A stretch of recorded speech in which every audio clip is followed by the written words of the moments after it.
for the instruments, a new one, and a little bit to push them to be more proactive. Thank you once again for your presence and wish you successful work during these 2 days. It is a pleasure to have you here.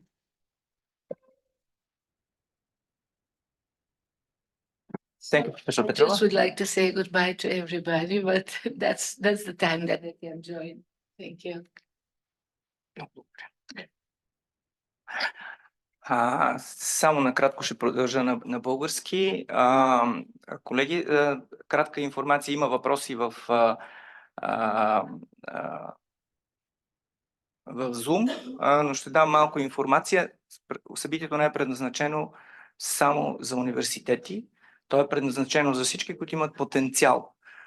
Информацията е разпратена сред много широк кръг хора. Ако вие имате близки, познати, бивши колеги, също може да разпратите. Линка за събитието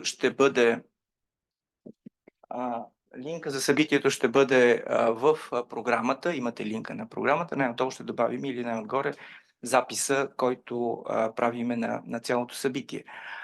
Освен университети, които участват, I'll present shortly in Bulgarian the participant profile.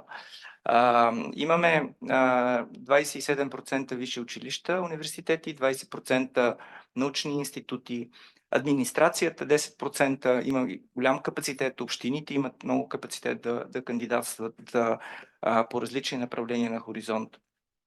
Близо 20% бизнес. Имахме преди точно един месец специално събитие за European Innovation Council, трети стълб, който е насочен изцяло върху бизнес. Тук има хора, които контактните лица за EAC са тук в залата, така че можете в почивките да говорите с тях. Неправителствения сектор е около 10%, консултанти, частни изследователски организации. Така че Хоризонт не е програма за наука. Това няма да се уморя да го повтарям. Това е започнало от програма за наука, сега е програма за научни изследвания и иновации, с силно акцентиране върху бързата писта на достигане до крайния потребител, до гражданите на резултатите от тези изследвания. Следващото нещо, което искам да кажа организационно за хората в залата и тези, които са онлайн, начина на комуникиране и на задаване въпроси след следващия ден до края на събитието. Разбира се, хората в залата са привилегировани, ще могат по-динамично да задават въпроси, но по всяко време всичко, което ви хрумне като въпрос по време на събитието, можете да задавате в Slido. Това е един вече отработен за европейски събития механизъм. Сега ще ви покажем номера на Slido, с който да можете в който да влизате и да задавате въпроси. Ние го наблюдаваме. Това е номера 3408 746. Като application, като вебсайт, както решите, можете да го достъпнете бързо и лесно. Пак казвам, тези, които са онлайн, които са на място, могат да задават въпроси и на място, но тук са подредени и остават. Когато завърши Zoom митинга, въпросите в чата се губят, докато тук в Слидото ще останат и за по-нататък, за да можем да продължим да работим. Now, we'll open the real part of our education. The record of the Zoom is already on for the people, for everybody, and give the floor to Mr. Petros BELSIS to make an overview of Horizon Europe.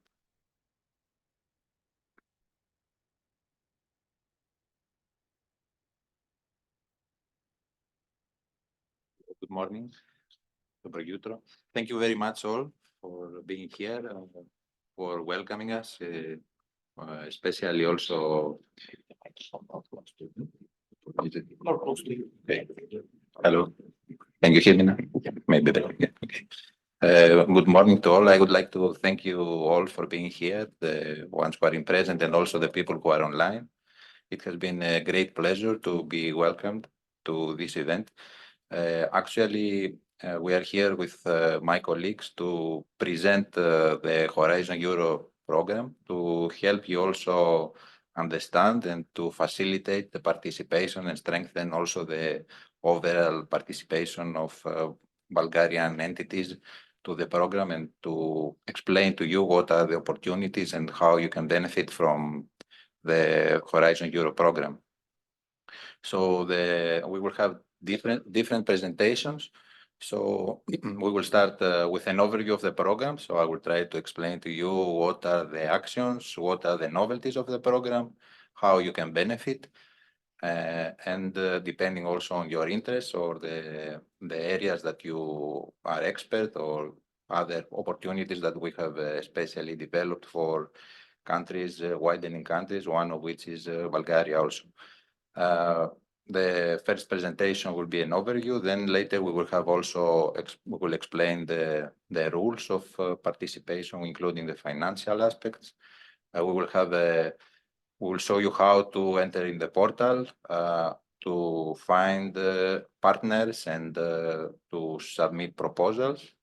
And later we will also have a presentation how to write a good proposal, and what are the areas that will be evaluated so that you can have more chances to receive funding. And at the end, we will have an explanation on dissemination and exploitation aspects of Horizon Europe. So starting now with the overview of the program. I mean, this slide summarizes everything. So the parts of the program and what is available. So you will see that it is structured in different areas. Maybe maybe can you remove there is a pop-up in the desktop. Okay, thanks. So as you see, Horizon Europe, it's structured in different areas. So there are two satellite programs. One is the Defense Fund. It focuses mostly on defense, let's say, research and development. And this is also separated in the research actions and also ones that are focusing on developing products. The main part of the specific program which implements Horizon Europe and the EIT, the European Institute of Technology, which has a separate work program. So as you see, there are three pillars. Pillar one on the left, it's what we call excellent science. There the focus is based on actions that only produce, let's say, fundamental research. And it consists of three, let's say, sub-parts. One is the European Research Council. We will explain also later, but European Research Council actions are what we call bottom-up. So they are not predefined. You can submit anything. So all the areas of science are welcomed. I mean, you can submit from theoretical, other areas, I mean, which are more practical, health, whatever. So the European Research Council is one of the main, also I will explain later with another also slide. It funds all the, let's say, the best scientists in the world. So it welcomes also all type of research. The second also in this pillar are the famous Marie Sklodowska-Curie actions. So probably maybe you have heard or maybe participated, some of you. So the Marie Sklodowska-Curie actions mostly focus on funding the researchers and also the mobility of researchers. So the idea is that people, let's say, move, if I could say, or, you know, it supports also the funding of PhD or postdoc research. And with there is a strong dimension also of mobility. So there is the concept of the host institution. So somebody can move within Europe to pursue further research. The third pillar, it has to do with research infrastructures. So it aims to develop further research infrastructures to facilitate also research and to build new infrastructure within the different European, let's say, countries that will be also used. There is also the concept of using the research infrastructures between between different, let's say, universities or different areas. Then in the center, you will see we'll have the pillar 2, what we call, this is let's say, the biggest part also of the program. Most of the funding goes there because it has the structure, it's what we call global challenges in European industrial competitiveness. And there, if you will see that it is further split into 6, let's say, clusters, what we call. So you can see all, we don't need to let's say, read it, but you see it has from culture, actions on culture and inclusive society, civil security, digital actions, industry space, climate, and research on food and agriculture.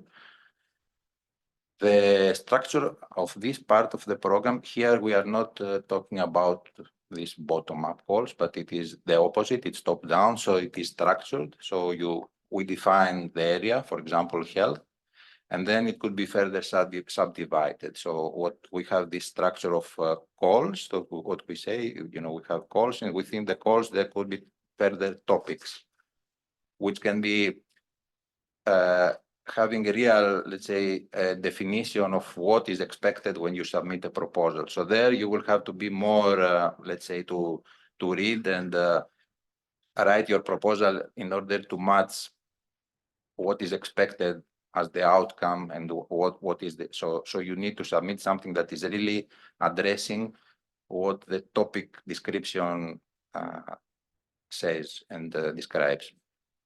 There is also at the bottom, there is also the non-nuclear, of course, actions of the Joint Research Center. So the Joint Research Center, it's a research organization funded by the ARC, and they have in several areas of Europe specific, let's say, facilities. And there they fund different areas, and the Joint Research Center also has its own, let's say, work program. And last within, let's say, this core part of Horizon Europe, we see the Pillar 3, Innovative Europe, which further consists of 2 different areas or work programs also, we could say. So it's the European Innovation Council, which mostly aims to promote research and bringing also to the market, let's say, products.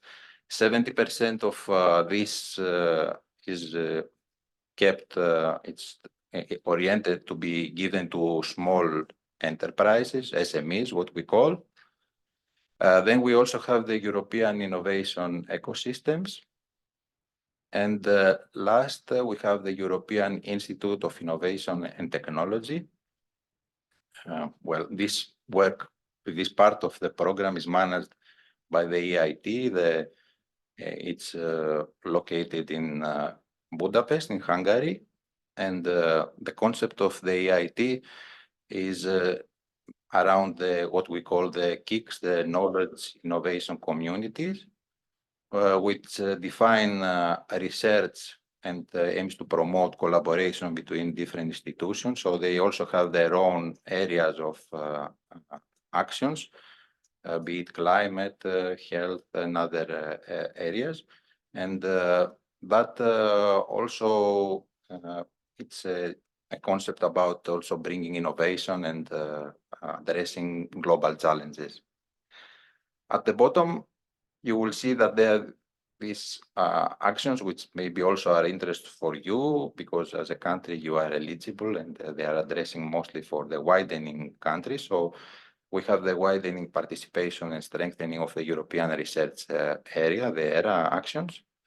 So there are 2, let's say, further sub parts of the program: the widening participation and spreading excellence, and the ones that are addressed to reforming and enhancing the European R&I system.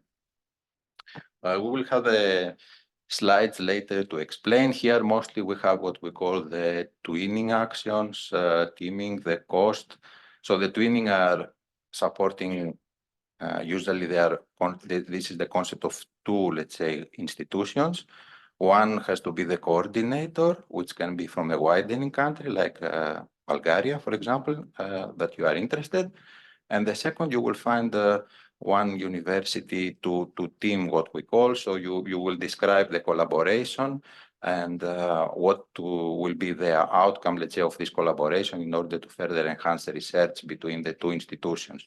So the idea is that you find a university from another country, non-widening, that you will team together and you will start, let's say, the collaboration that will further help you also to promote your research. Then there are also actions like support to NCPs, the cost actions, and in general funding in the development of further research in the widening countries. And last, let's say, it is the sister or brother, if we could say, one of the two, whatever you prefer, the Euratom program, which mostly focuses on the development and research of nuclear, let's say, focused research, not it's only for civil applications, like in the areas of security, protection from radiation. And it has further split depending on the fusion part or the fission. And also there is some activities that are in the work program of the Joint Research Center. Go to the next slide. Okay, here you have, I think, the link. You can already, if you have questions, you can start posting there. We will ask. And during the day, of course, if you have, we will further. Oops, sorry. Okay. Yes, here it's an overview of the budget. So you know that maybe you have heard there is a budget of 95 approximately billion. That was the political agreement in 2020. There was a recent small reallocation of funds due to the priorities. So there is some extra money that moved. But we said this is also the same program, more or less. So there is a small part that was reallocated to the defense fund. And you can see the splitting depending, let's say, on the categories that we showed earlier. So the first part, Marie Slodowska-Curie, the ERC actions, and also the research infrastructures, they take the orange, so 25 billion is allocated for that. Then the biggest part, as we said, it's the Pillar 2, which is almost half of the budget, global challenge and European support to competitions. Then we have Innovative Europe, which is the Pillar 3, it's 13.6, and the smaller part, 3.4 billion, it is for the widening and air actions.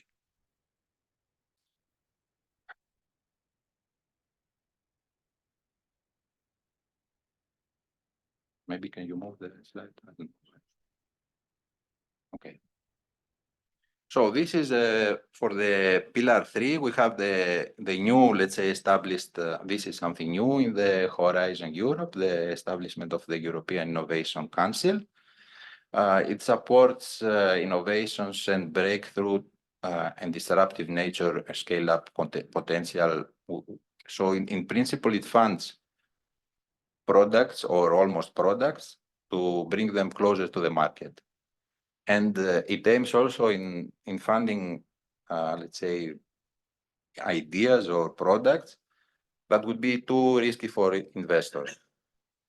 So as you know, sometimes the investors, they want to secure, let's say, their investment. And there is where these actions intervene. So they try to see something that really has potential and going to the market, but would be maybe not be too risky for a private investor to invest. So it's helping researchers and innovators to create markets for the future, to also help them by going one step further to receive private finance and scale up their economies to become bigger. It's focusing mostly on innovation.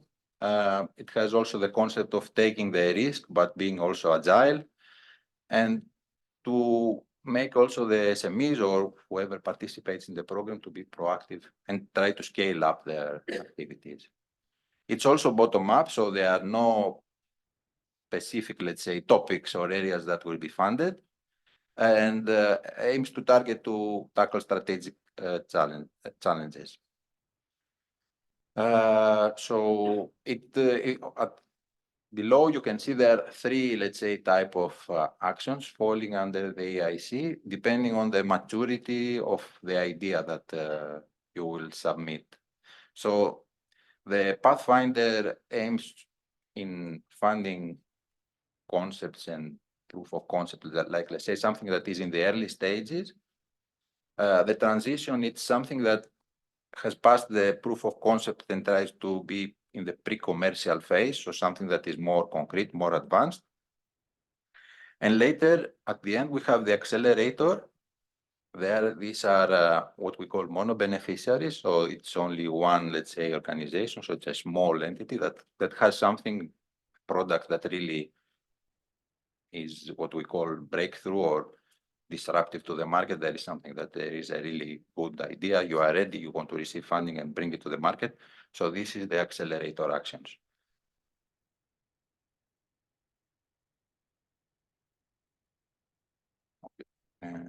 Yes. Another novelty of Horizon Europe, they are the missions. So the missions are, let's say, well, they're what we call, we will show in the next slide, the mission areas.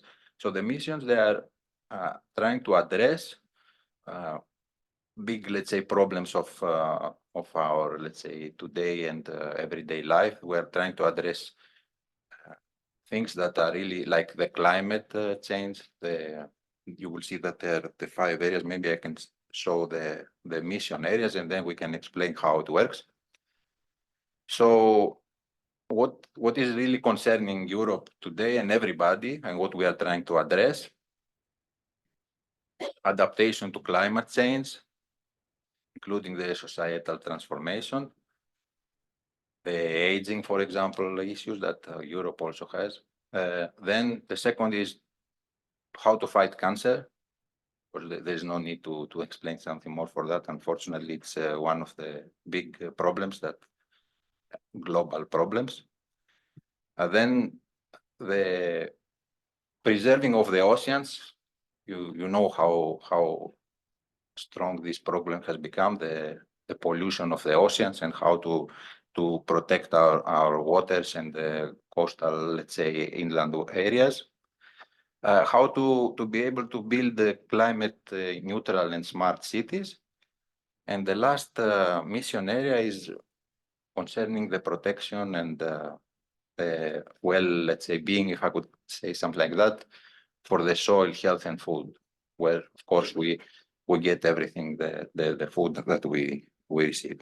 So going back, in order to address these 5, let's say, big areas, the concept of missions was built. So the missions are a portfolio of actions across different disciplines, because it's not one area, let's say, of science that will tackle any of these problems, which has a bold and inspirational and measurable, let's say, target within a specific time frame, and with big impact for the society and also for policy making. So there are these 5 mission areas that we explained. They have their own governance. So there are some boards which try to decide and to define, let's say, how the funding will go. And there are 2 ways to participate to the missions. There are the dedicated calls. So there are specific calls which try to address something specific for the missions. And of course, then there are also projects which have this kind of interdisciplinary action, and for that, there are actions that will be done also from the part of the Commission. So when there is a project that, although it could be in a non-mission, let's say, specific call, it can be identified that indeed participants, for example, we can have a health in another call for health, and then we see that it addresses one, for example, the cancer issue, so it could be also integrated. But in principle, the concept of the missions is to address these 5 important problems of today problems, and to give solutions through research.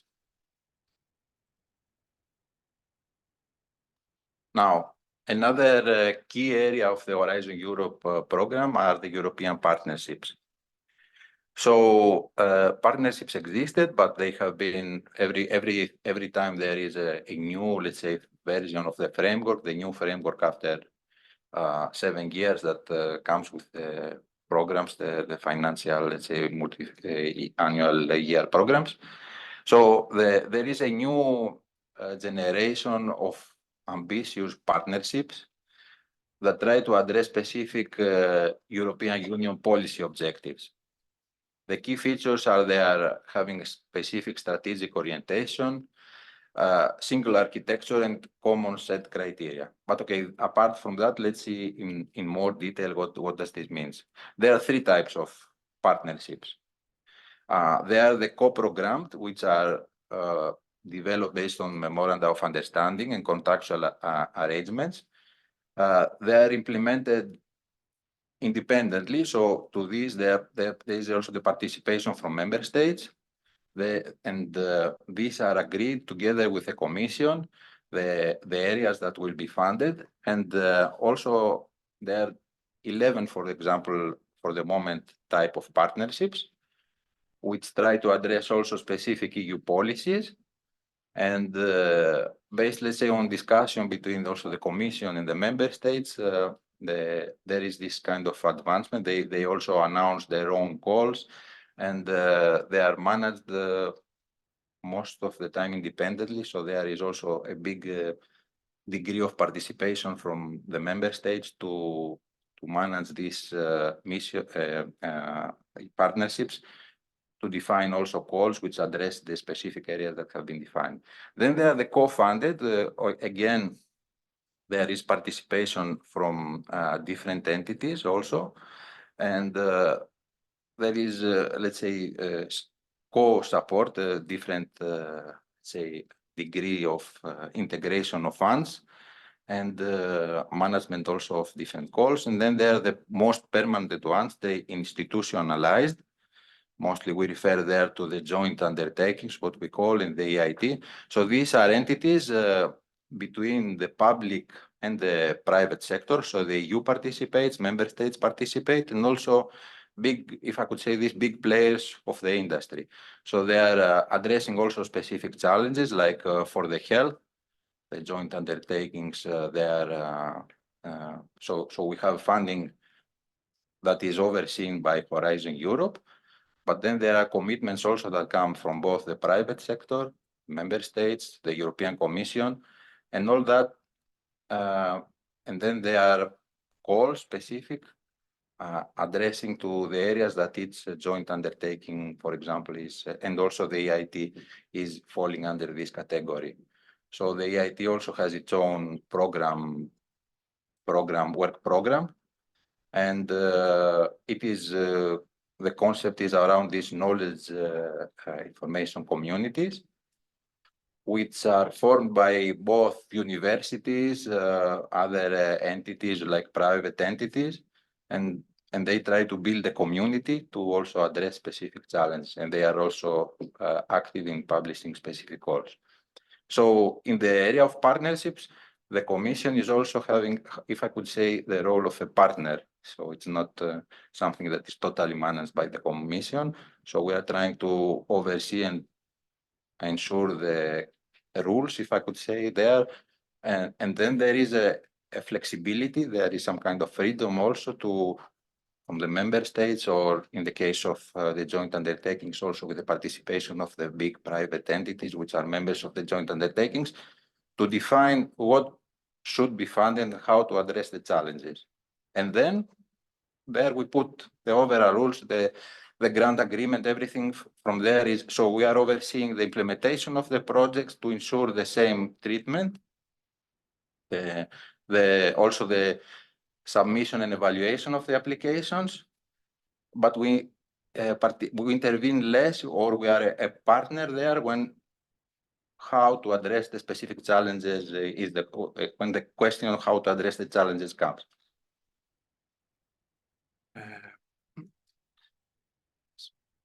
So Horizon Europe has intensified also the international cooperation. So in the research, as you know, you already, most of you are working in research. We are interested in how to tackle global societal challenges. So the aim is, the bigger the collaboration, the more open we are to the people, the more we can connect with others, we can achieve better results.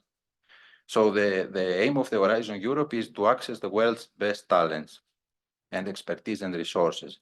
So it is addressing, as you will see, there are two dimensions. So when we talk about funding the world's talents, you will see in some parts there is no limitation to who would fund. So we would like, it's possible also to fund people who are not living in Europe, for example, in the ERC actions.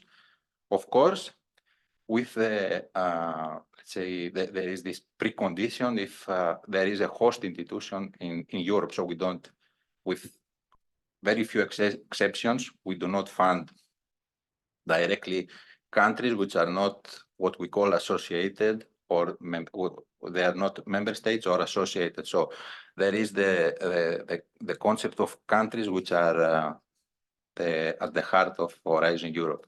And these, I will explain for UK also, I'll say yes.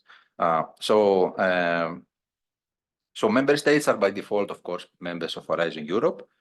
And then there are what we call the associated countries, which are countries which are expressing interest. There are discussions between the Commission, and there is agreement that for everybody the rules are accepted. There is what we call association. Then they also introduce a kind of budget. So for the moment, there are many countries that are associated, for example, Israel. I mean, I don't remember all to name all the associated countries, but maybe you will also interested that recently, as you have probably heard in the news, UK has also been associated. So there was this signature of the association agreement. So from the 1st of January 2024, UK is a normal, let's say, candidate, if I could say that. They are equal member of the Horizon Europe community, and they can be the beneficiaries or also coordinators. And also, I mean, the impressive, because we are also working on further expanding this. So New Zealand has also been associated. It's the first time that such a country, which is not neighboring to Europe, is being associated. Canada is also almost concluding. So what is interesting in that case is that you will be able to collaborate with Canada, like, for example, for Horizon Europe, like if they were one of the member states for concerning Horizon Europe. So we'll be able to make collaboration once the agreement is signed. It's not yet ratified, but it is in the process. Switzerland also has signed the association agreement. And of course, we have others like Ukraine, Turkey. I think Morocco is not yet. There are also ongoing discussions. I don't remember the full list, but you can always see in the countries that they are published. So the work program is regularly updated once there is an association. So what concerns associations, that there are third countries with good capacity in science, technology, innovation, and we're taking also into account the objective of driving the economic growth. Now, of course, we need to just make a small reference that there is openness to the international participations, but this is balanced with the promotion of EU strategic autonomy. What is this? What does this phrase there means? Maybe it's not clearly, so it might be a little cryptic. So we are interested. Of course, we are not naive. I mean, we are trying to prevent also the innovation. So there are countries which have like how would I say? We don't want to lose also the expertise that we are leaders. So we are trying also to protect and how this is translated into what we are discussing here. So there are specific calls where there are more, let's say, strict conditions in order to participate, which means that they are not open to all countries. And sometimes even associate countries cannot participate. And furthermore, there are specific calls where the participants, when there are something that is Europe, let's say, has a very strong advance at the moment, we're trying to see that there are not countries which try to bypass the rules. So we are also checking the participants, even if they are from a member state, that they are not owned by a third, let's say, country. So sometimes, in areas like quantum computing or space technologies, we are funding and we are producing great results, and we wouldn't like somebody who just acquires a company then to get, let's say, these results and use them in another economic area that is not, let's say, in collaboration with Europe.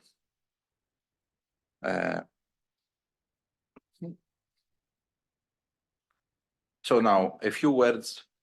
Some things have changed in Horizon Europe concerning also open science. As you know, if you have participated in Horizon 2020, there was a first, let's say, gap towards openness. So all the publications and the data that we're funding, we expect that they will be open and available to all. So we don't want to, you probably know the issue. Maybe if you work in the universities, it's, let's say, less intensive. But when you connect from home, sometimes, and you search for a publication, then you see it's not accessible. It says you need to pay $30 to read this article.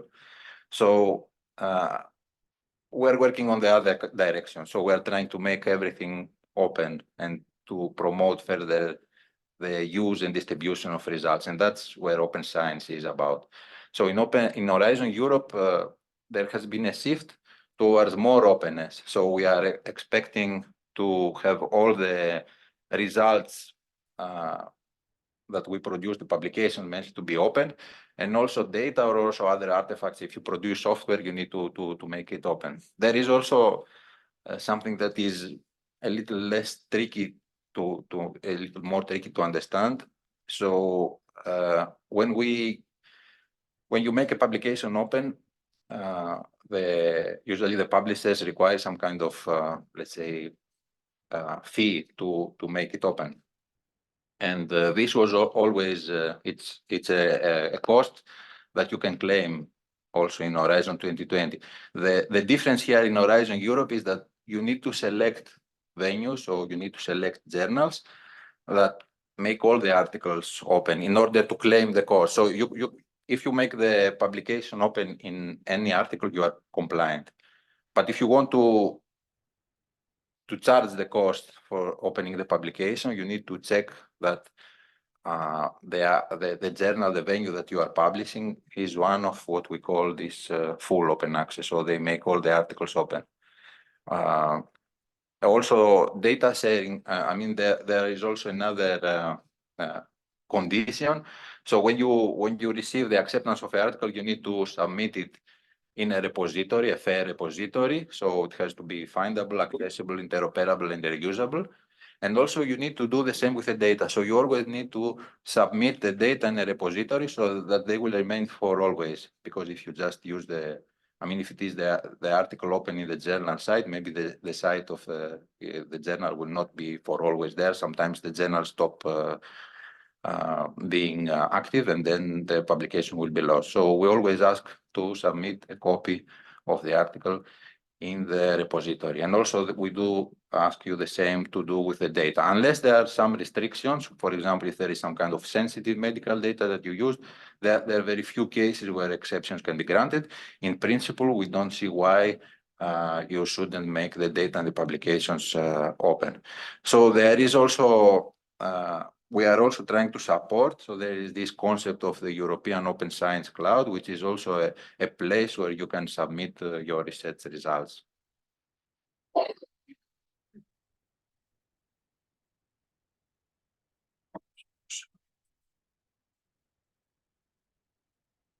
Some statistics, of course, these are changing by the date. You know, we have more than 8,000 assigned grants. So out of 55,000 proposals we have received. So you see, more or less, if you want to have a look about the success rate, it's in the area of 20%. Some actions are more competitive, so it's not always, you know, that 1 out of 5 will be funded. In some, for example, also Marie Curie is very competitive, and the success rate is a little less. Because, you know, it's always predetermined how many proposals we will fund. Usually you will see in the conditions I will show later in another presentation, we know what is the budget for the full topic or the full area that we fund. Then we know how much a grant is expected to receive in order to address the challenges. So you can more or less know how many, let's say, proposals will be funded. So depending on how many we receive, there is a, let's say, a balance in the ratio. It's sometimes less, sometimes more. So far we have committed 24 billion contribution within these years now, because in the first years there was, let's say, a slow start of the program. So now it will be more and more advancing by the years.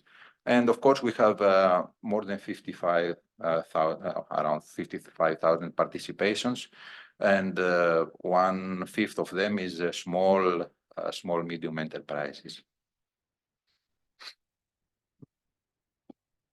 There is also the dashboard that you can always advise if you want. So you can see there, depending per country, the funding we have per region also. You can see how many signed grants are for a specific moment, let's say, signed, the budget that is allocated, the proposals we received, the types of organizations that have been selected for funding, and also you can see also other stats depending on the area or the top, let's say, funded participations. You can go and see how many. You can drill down. I mean, you know, because there are also, let's say, more detailed, let's say, stats in the Horizon dashboard. So a little more detail now that we said for the parts of the program. So on excellent science, we have the European Research Council, which funds only frontier research, so the best researchers and their teams, and it also is open to all kind of ideas, all research ideas. It is mostly also for fundamental research, so, you know, it can be mathematics, whatever, it can be either applied or, you know, I mean, theoretical, social studies. Then the Marie Skłodowska-Curie actions, which is focusing on keeping researchers with new knowledge. So that's why also there is the concept of mobility or secondments between different institutions in order to further gain knowledge. And the research infrastructure, which mostly focuses on, let's say, funding the integration and connection of world-class research infrastructures. The European Research Council, it has a different kind of grants. So the starting grants are aiming to support researchers which have recently, let's say, completed their PhD studies. The consolidated grant has a duration of 5 years also, and it focuses on people who are a little more advanced. Let's say they are not in the start of their career. The advanced grants are for experience. Let's say also they need also to have the concept of experienced. It's always what we call the principal investigator, which is the fundamental of submission in the ERC. And then with the team, they need to explain how they will address a specific, let's say, research question.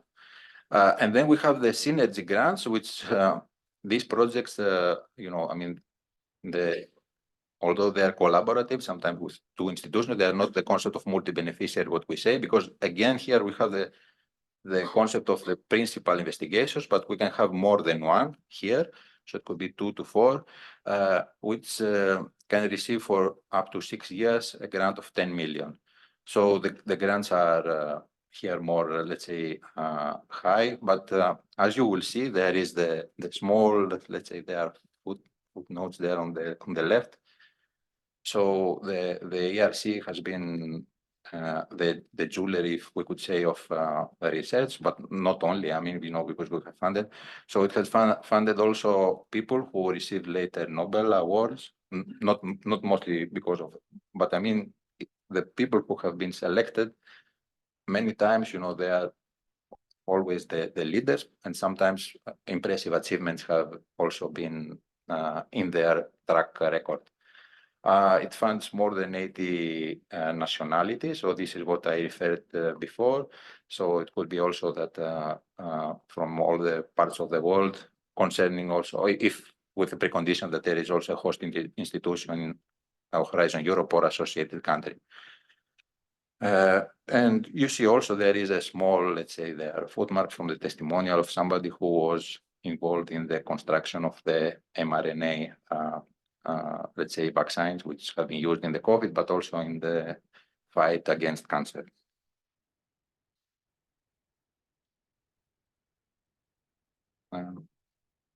Yes. Can you move the slide, please? Here we talked a little. So here are the 6 pillars of the 6 clusters of the pillar 2. As we said again, I mean, mostly we have discussed this, so maybe we can go to the next slide. Again, here the split by clusters. So I think maybe we can also skip that so that we have more time if there are questions. And for the pillar 3, okay, we explained a little more the Innovation Council, so we can we don't need to stay more on that. It's supporting innovations and small SMEs.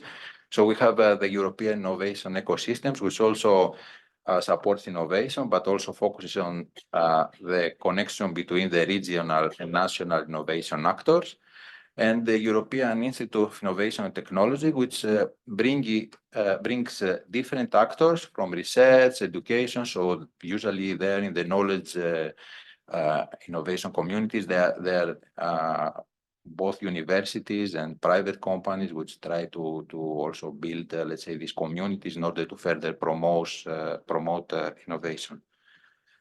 And now a part that, of course, is interesting for you, there is a part of the program which is addressing to the widening participation and strengthening the European research area.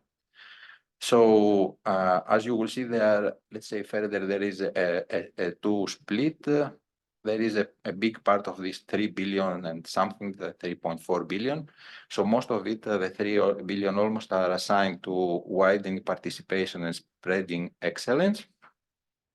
And here we can see that they are dedicated, let's say, funding, which is addressed to teaming, twinning, and the ERA-chair actions. This, I think I explained a little, the twinning actions, they promote not directly research. It could be a part of it, up to 30% to research, but mostly it is the building of communities. So there will be a host institution, for example, from your country, and then you will find another one in an experience, if you could say, one that could help you further, let's say, increase your capacity in performing research.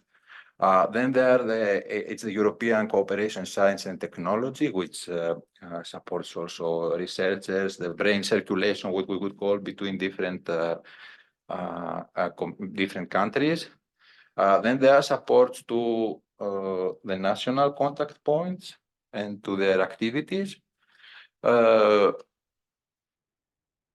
And then we have also a small part, as we would see, which is to support international cooperation, policies, support to program implementation and national R&I policy reform. So within your country to support the reforming of policies.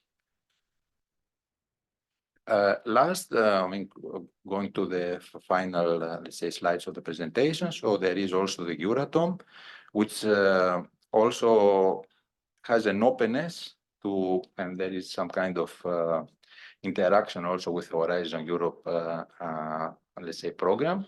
It focuses on reducing the risk in nuclear safety and security and developing safe nuclear technology and optimal radiation protection. So there are also mobility opportunities through inclusion in Marie Curie action, which also are addressed to nuclear research. So there is this kind of exchange, if I could say. Also there is collaboration also with the Horizon Europe, and mostly Euratom also follows the same rules. I mean, with few exceptions. So the grant agreement, the rules of let's say implementation, they are mostly identical, if I could say, with Horizon Europe. So about the Horizon Europe work program. So the structure usually, the work program defines what will be funded in simple words. And there we are building either, sometimes they are annual, mostly they are biannual. So every 2 years there is, let's say, the work program. So there is a text that defines, let's say, the areas and the actions and the budget and the goals that will be funded. Okay, we will explain how also you can navigate when you want to find, to submit a proposal, how you can use the work program. But if we see the overall structure, there are different, let's say, work programs. So the Horizon Europe is also split in different work programs. And the main work program consists of 13 parts. So there is the introduction, which is the generic, let's say, rules. Then there are 11 parts. So they are consisting of the Marie Sklodowska-Curie actions. Then the 6, we have the pillars. We have the European innovation ecosystems in the widening part. And then the ERC, the EIC and the EIT, they have their own, let's say, separate work programs. And also, I mean, as we explained, parts of the program, they are also implemented through the European Defence Fund and Euratom research. Well, last slide for today, and before we go to the questions, if you have already submitted. So the focus of Horizon Europe is on the impact, flexibility, and co-design. And the evaluation of the program, so in order to address the challenges, the evaluation of the program itself, so if we take all the projects and all the results, the evaluation will happen in 9 what we called impact pathways. So the 9 areas, let's say, that we are expecting that Horizon Europe will contribute to address the challenges of EU. So the first one is to create high quality new knowledge, which comes mostly out of the publication. So we hope to continue the success of the previous programs to produce publications with big impact, with, let's say, high, let's say, credibility and reusability.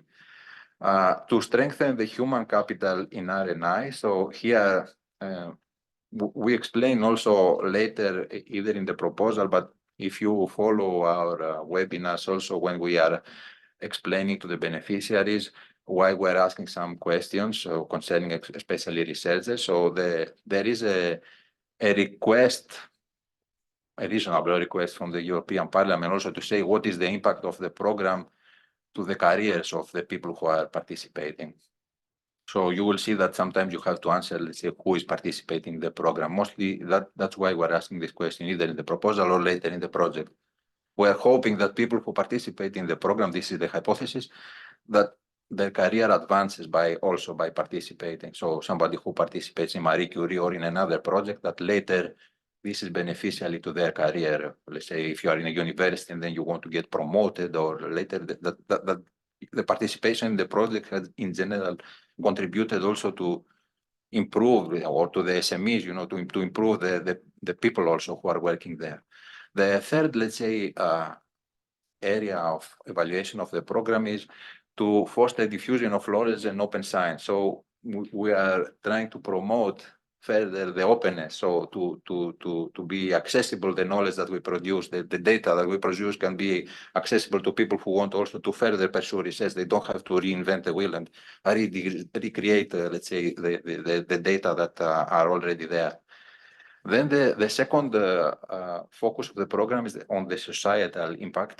So it is to address the EU policy priorities. I mean, the key priorities, for example, the climate change and the Green Deal, all the areas that the EU is focusing now. So we are trying we believe that you saw also when we talked about the missions, I mean, but we are hoping that we will contribute positively to improving or I don't know if we will solve, but we will get a step closer to solving. It's also the five. It's also focusing also on assessing how the missions really have contributed to this, let's say, target.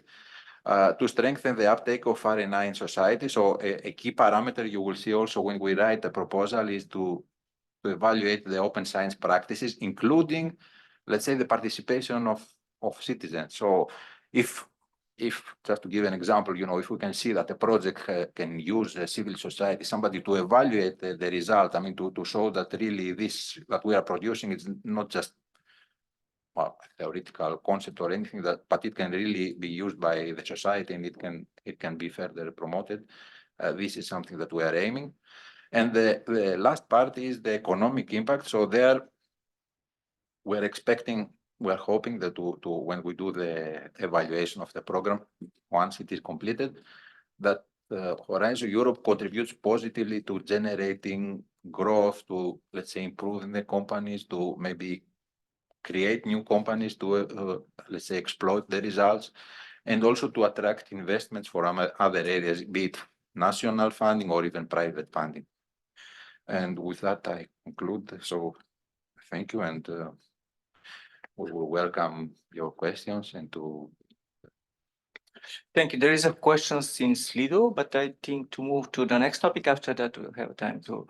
Does that mean if you have questions, type it in Slido or keep it for the discussion panel?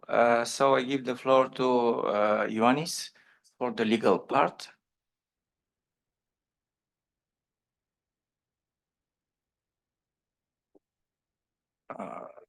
Yes.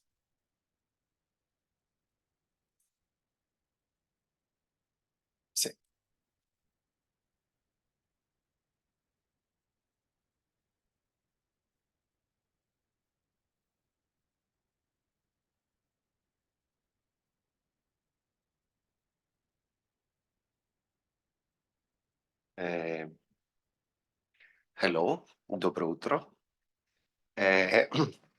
My name is Ioannis KASTRISIANAKIS, and I work as a legal officer for the legal unit of DGRTD. Today I'm here to make a presentation on the legal and financial framework of Horizon Europe. Before I start, I would like to introduce my dear colleague Bartosz Majewski, who will be supporting us from Brussels. Bartosz, can you hear us? He cannot answer. We have to. Oh.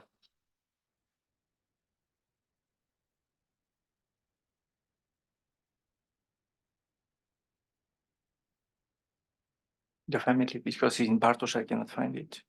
Bartosz, I find it. Okay. Yes. Hi. Yes, I can hear you. Hello. Good morning. So can you hear me? Yes, we hear Okay, you. great. Okay, great. Good morning. Thank you, Bartosz. So as I was explaining, as I was saying before, my presentation will be on the legal and financial framework of Horizon Europe. We call this presentation Rules of the Game. So My goal is after you leave this room that you have a knowledge of on how what is a grant agreement under Horizon Europe and how you can better play as beneficiaries in a Horizon Europe grant agreement. So here is a presentation of my here is an overview of my presentation. I will make a short reference to the stage before the signature of the grant agreement. Many elements were partly covered by my colleague Petros. We will then move to the model grant agreement. We will see the types of participants eligible under Horizon Europe. And then we will see the types of costs. And we will focus on personal costs, which are the core body of the budget. And hopefully we'll have some time for your questions to clarify them. Good. So where do we start? Before the signature of the grant agreement, there is a lot of work, as you can imagine. But if I could choose a starting point, that would be the work programs. Horizon Europe, the EU framework program on research and innovation, as you might know, is implemented through work programs adopted by the Commission. On the right, you will see a screenshot of Horizon Europe main work program. Some parts were also indicated by Petros. You will see all the parts and all the clusters containing all the calls and the associated topics. And at the end, you will see the general annexes. As already mentioned, the general annexes state the general and standard rules for all the calls and topics that you will see in the parts. They contain rules on the admissibility of your proposal, the eligibility of the participants, the award criteria, and the legal and financial setup. The key, what is critical to know here is that if a topic wants to deviate from the general annexes, this has to be explicitly stated in the topic. There is a dedicated area where those exceptions may be introduced, and you can see them. So I just wanted to say this just to make clear that for someone who makes his proposal, to know how the general annexes work in relation with topics. As regards the eligibility of here we have to make a distinction. Eligibility for participation and eligibility for funding. Eligibility for participation, as you might know, Horizon Europe is in principle open to any entity, regardless its place of establishment. I say in principle because we can find some exceptions duly justified. However, the fact that this entity is eligible to participate doesn't mean that automatically is eligible to receive funding from the granting authority. In order to receive funding, this entity has to be established in a member state or an associated to Horizon Europe country, or to a low to middle income country. There are some additional exceptions, but I wouldn't like to go into detail. I also mentioned the term of legal entity. So it is any natural or legal person created under and recognized as such under the national, EU, or international law, which can act, which can exercise rights and is subject to obligations. So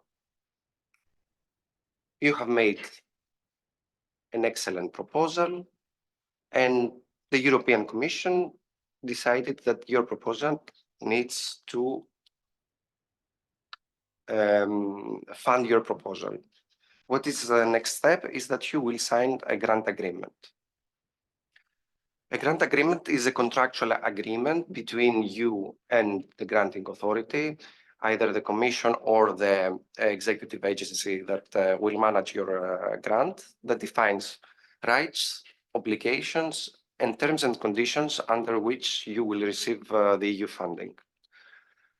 Notably, your rights, first of all, your right to receive the EU funding, to be the owner of the results that you generated from the project, and of course to ask for amendments in case that something needs to be changed during the grant implementation. On the other side, we have the obligation. The primary obligation for you is to implement properly the project as described in the description of the action of the grant agreement. It is a part of the grant agreement. We will mention it later. To submit the reports in good times, as indicated in the data sheet. It's also another part of the grant agreement. We will have a reference later. And of course, to ensure that the EU funding has visibility by displaying the EU emblem. Apart from those elements, the grant agreement indicates the funding rate as already announced in the topic, in the call. And of course, the maximum grant amount, this is the ceiling of the money that you will receive from us. So compared to the previous framework, Horizon 2020, there are some novelties. We're talking about an e-grant. It is the procedure is totally automatic, electronic, from its signature till its end. All the communication and all the data are submitted to the funding and tenders portal. This ensures also a level of transparency. We're talking about corporate structure. The grant agreement is based on a corporate model grant agreement used for all the EU programs. And this is a simplification measure that ensures a uniform and consistent interpretation of our rules. It creates synergies between the EU programs because all the EU programs will use the same template. And of course, leaves on the other side room for Horizon Europe specificities. In this regard, we have the specific Annex 5 that contains all the Horizon Europe policy-oriented elements as regards security, ethics, values, IPR aspects, communication, dissemination, open science, and visibility, and specific rules for carrying out the action. I will make a short reference later. Now, when it comes to the structure, we have two parts. We have the core part and the annexes. The core part consists of the data sheet and the articles. As you will see, the articles are grouped in 6 groups. And the data sheet is a novelty for Horizon Europe. It is a summary of the key information of your grant agreement. There you will find information regarding the maximum grant amount, the funding rate, the names of the participants, of course, and all the reporting and payments modalities, the dates, the deadlines. So, and then we have the annexes. Let's see one by one. Annex 1 is the description of the action. It is a very important part of your grant agreement. It is taken from your proposal. And it is a very important part of agreement because it indicates the action tasks, and it is a point of reference for the general eligibility conditions that we will see later, how it works. Annex 2 is also taken from your proposal. So Annex 1 and 2 are mirroring your proposal. What you will declare, what you will put in your application, it will be annexed to the grant agreement. Annex 3 is the accession form for beneficiaries. It is the form that the beneficiaries will sign in order to accede, to be part of, to become the beneficiaries. Annex 4 is the template for the financial statement, and Annex 5, these are the specific rules. As I already stated, it contains all the important Horizon Europe policy elements as regards security ethics, something about the specific rules for carrying out the actions. It depends on the type of actions that you are participating in. It has provisions about research infrastructure, PCP, PPI procurement, co-funded partnership. So if you are a beneficiary of a co-funded partnership, in your grant agreement, you will have the annex and the specific rules for co-funded partnerships. So let's move now to the types of participants that are eligible in the action.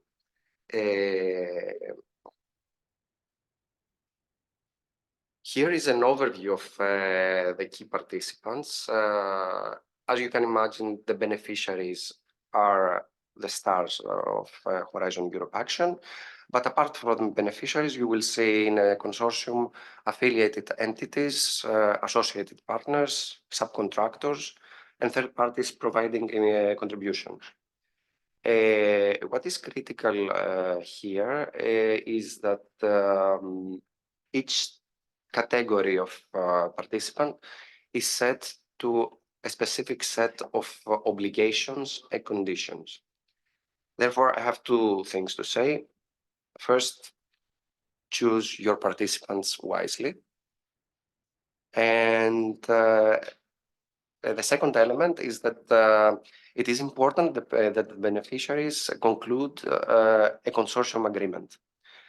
It is an agreement that specifies all your internal arrangements. It contains provisions about the distributions of payments and the obligations of each part. By this, you will ensure a smooth implementation of the action, and you will avoid bad surprises and experiences that will put at stake the implementation of the action. So let's see one by one the categories. At first level, we have the beneficiaries. They are entities eligible for funding, so it is totally linked to what we stated at the beginning. And they must remain eligible until during the entire duration of the action. They sign the grant agreement through the accession form. The grant agreement is directly signed by the coordinator. And we then say they are fully responsible towards the granting authority for implementing the action and complying with all their obligation. And they are jointly responsible for the technical implementation of the action. That means that if a beneficiary leaves the consortium, regardless the reason, the rest of the beneficiary must find a way to implement the action. We then say the beneficiaries must have appropriate resources. Of course, we will see that they can rely on third parties, but in principle, they have to have the capacity to carry out the action.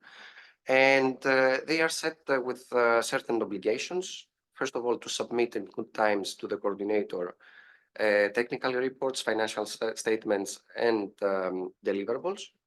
To inform the granting authority and the beneficiaries of any event that might affect the proper implementation of the action, and submit to the portal all the data and information that are related to the participation of their affiliated entities.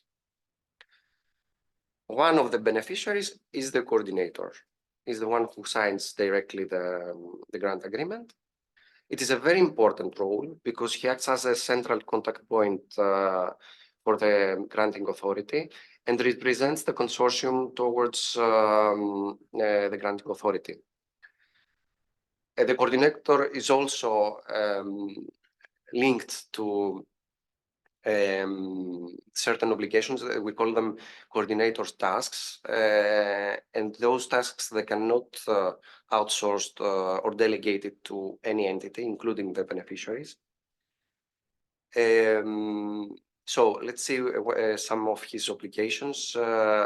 First of all, to monitor that the action is implemented properly, to act as an intermediary for all communications, to submit deliverables and reports to the system, and of course, the most important, to distribute the payments to the rest of the beneficiaries without unjustified delay.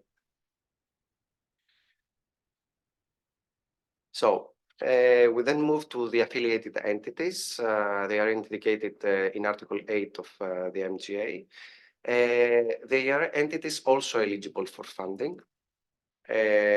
Actually, they face the same conditions for participation and for funding as the beneficiaries. They are the equivalent of linked third parties, for those who knows from H2020. And as they perform action tasks.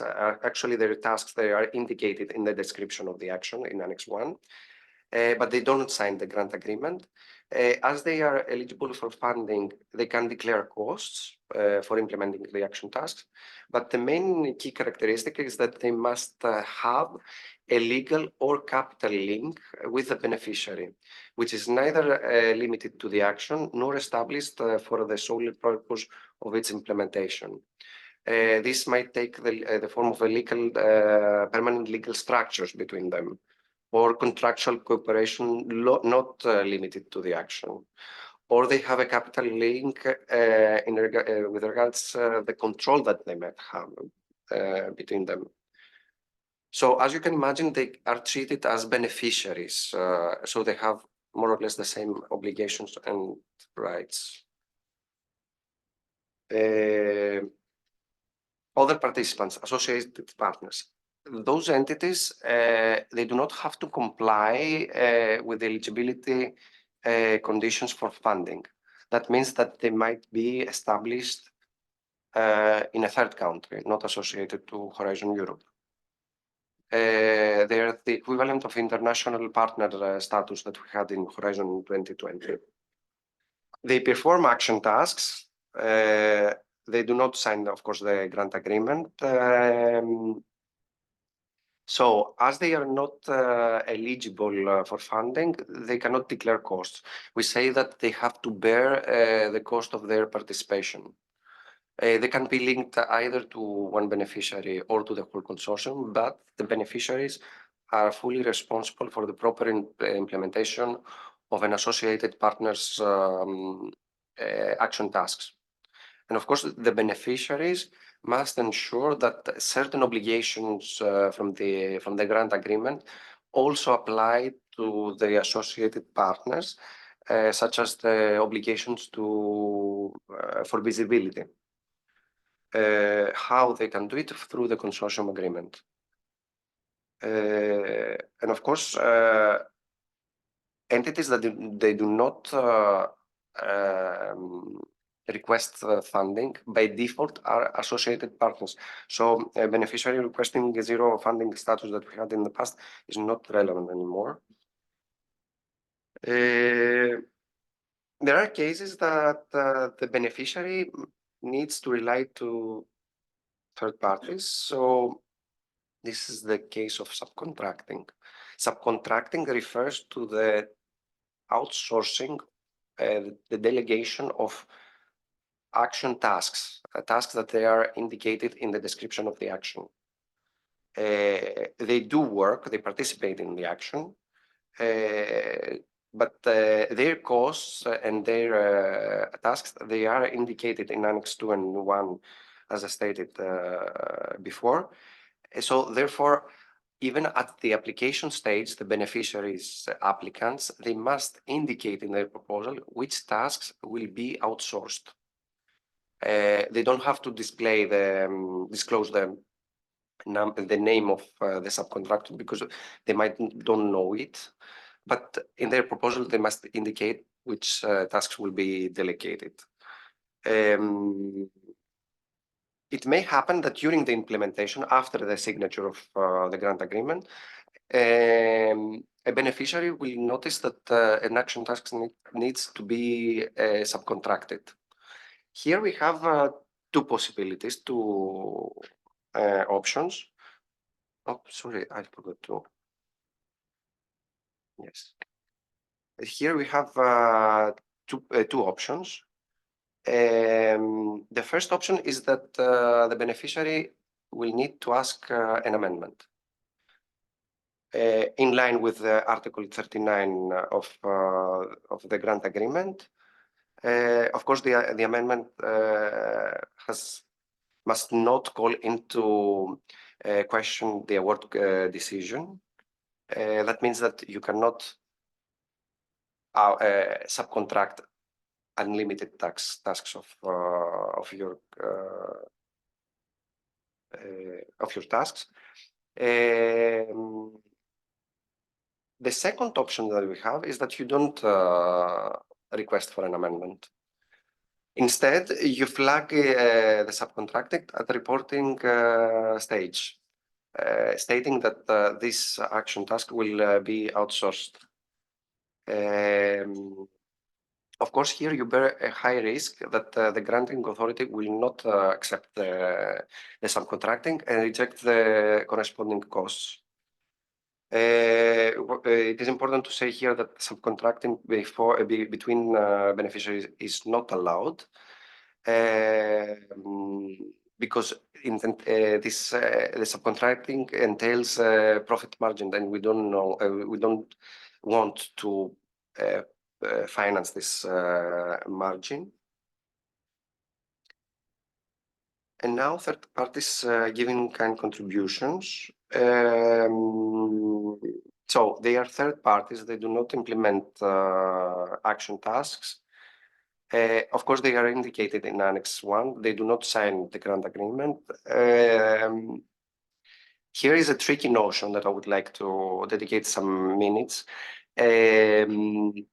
Under Horizon Europe, both in-kind contributions and against payment and in-kind contributions free of charge are still eligible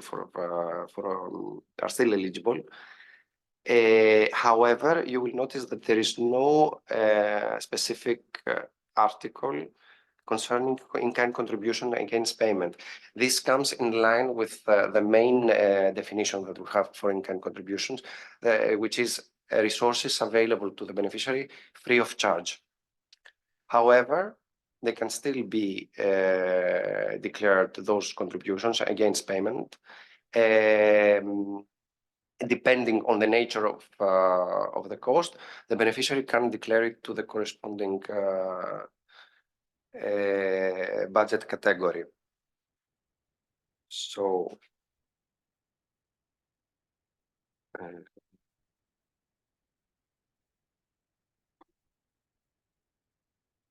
here is an overview of the participants' roles. It is an extract from a document, very important, the annotated grant agreement. I don't know if all of you know it. It is a very important guidance document. I will show you at the end of my presentation where to find it. It contains all the articles and annotations of the articles. Practically, the annotations are the interpretation of European Commission on our rules. So it is very important for those who are about to sign the grant agreement or they are already beneficiaries to consult it regularly. So types of costs. Before I start, I would like to say that my presentation will focus only on actual costs. We will not, because we don't have the time, I will not mention other forms of funding. So here is the estimated budget table. I know it is not very clear. You can hardly see anything. But this is Annex 2. This is the budget table that I was referring before.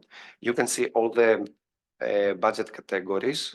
I just wanted to visualize how it looks like. It is also the budget that you will fill in at application stage. So when it comes to actual costs, the most important thing that you should bear in mind as beneficiaries is the general eligibility conditions. This is a very important aspect of the grant agreement. I would say that you should learn it by heart.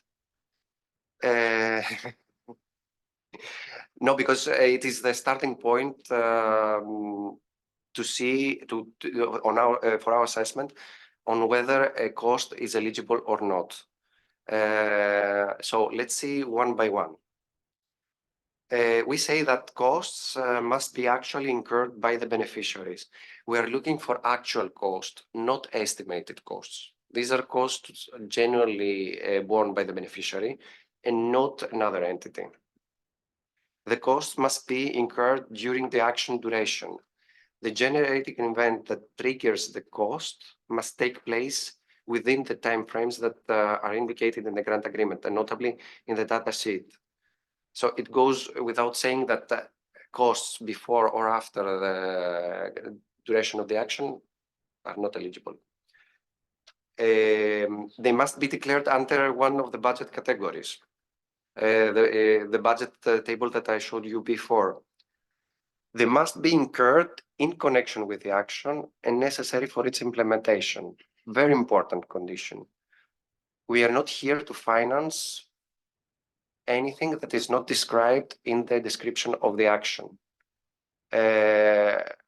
Even in the case that there is available budget, you are not allowed to use it to add to finance activities that are not described in the grant agreement. And of course, they have to be necessary for its implementation.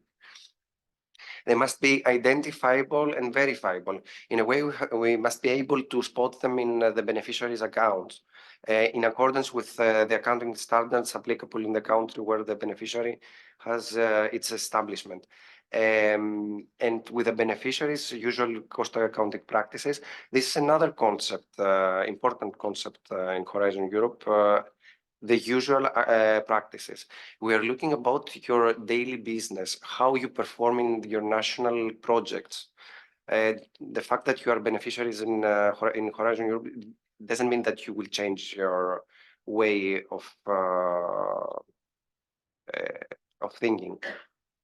They must comply, of course, with the applicable national law on taxes, labor, and social security. This is pretty clear. And they must be reasonable, justified, and comply with the principle of sound financial management. We are looking for common sense, not extravagant things.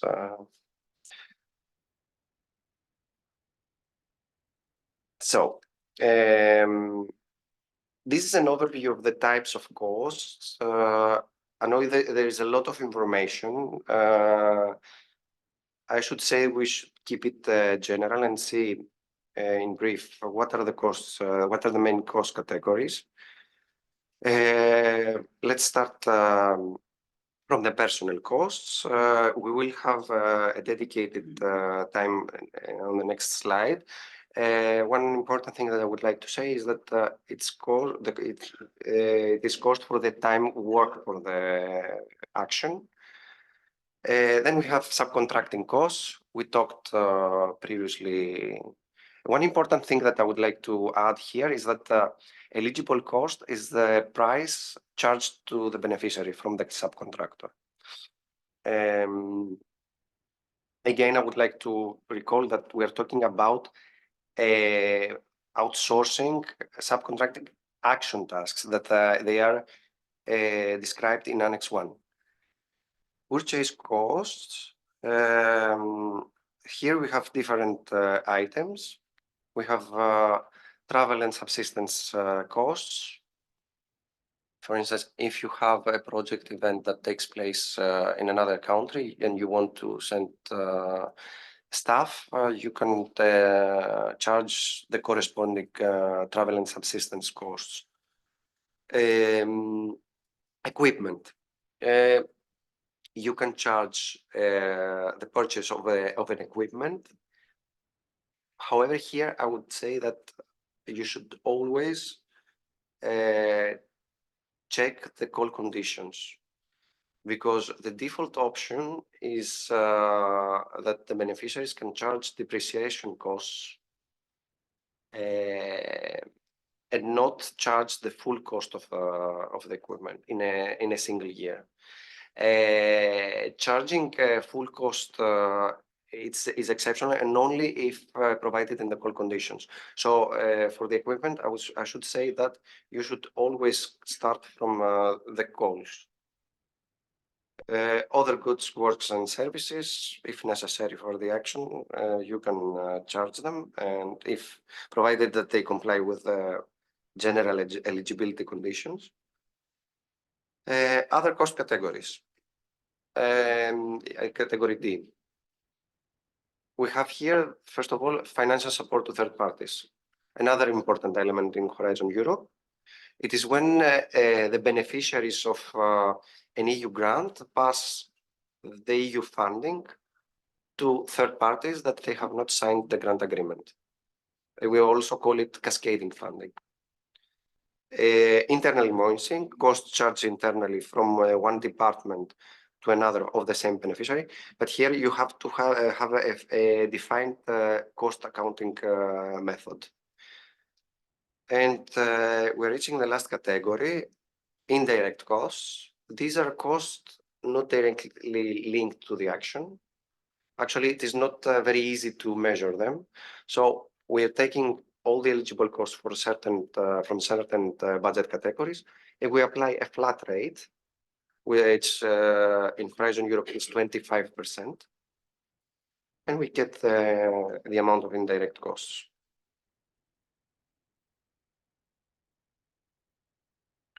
I propose to take a break here.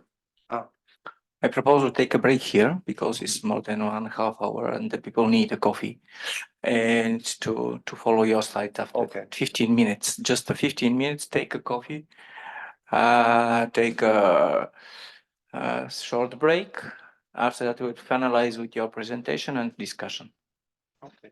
I'll be back here at 12. Yeah, what's the looking? You need it done? I mean, I wanted to finish. Sorry.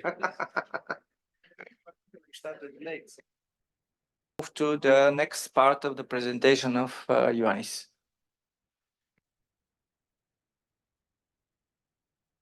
Thank you very much.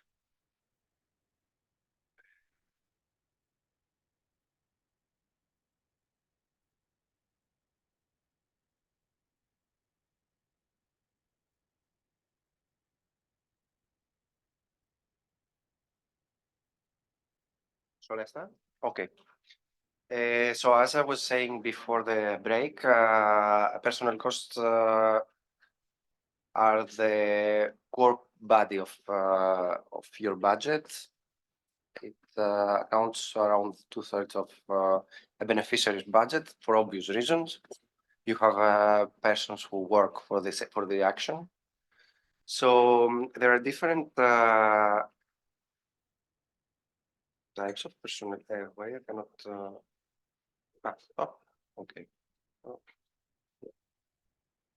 So there are different categories of personnel in Horizon Europe. No. Sorry. There are different types of personnel. Sorry.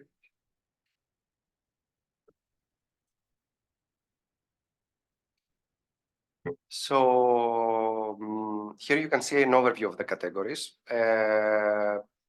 Let's start looking at them one by one. First of all, employees or equivalent.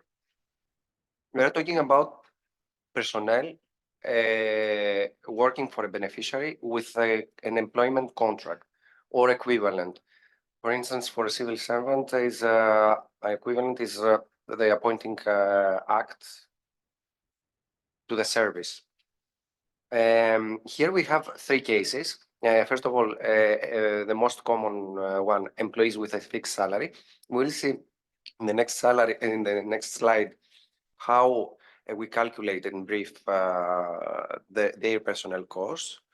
Employees whose remuneration increases when working in projects, the so-called project-based remuneration. Here we have the concept of comparing the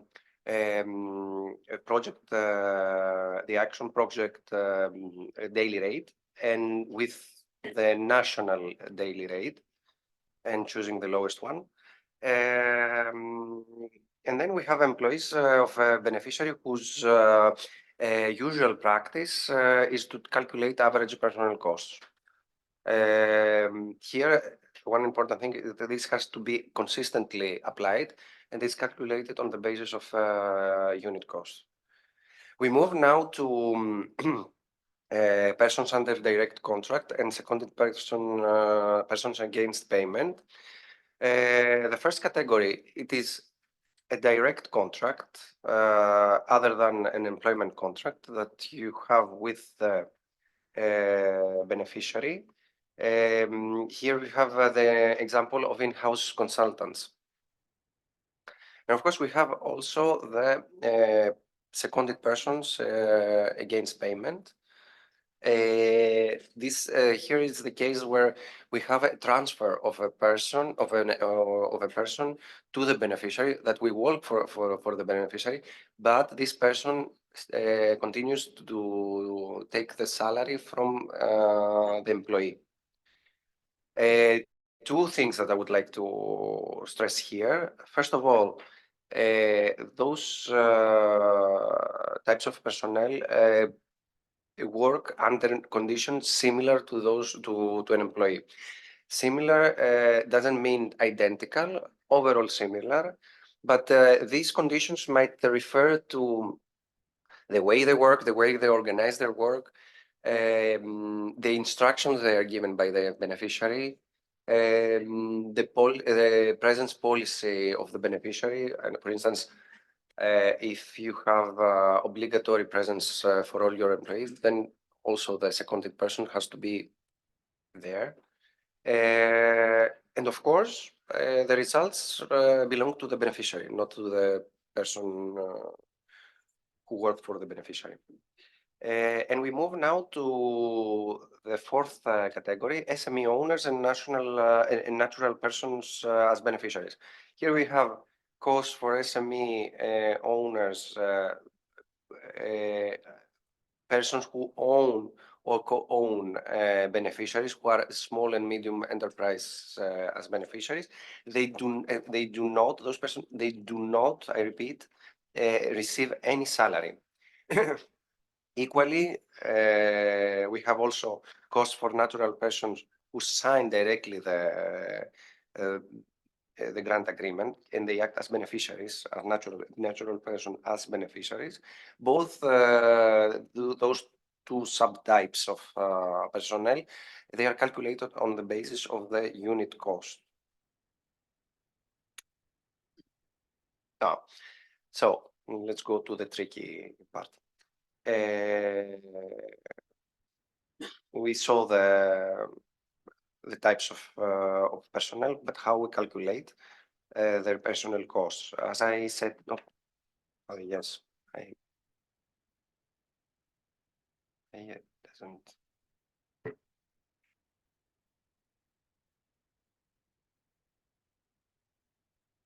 Sorry, yeah.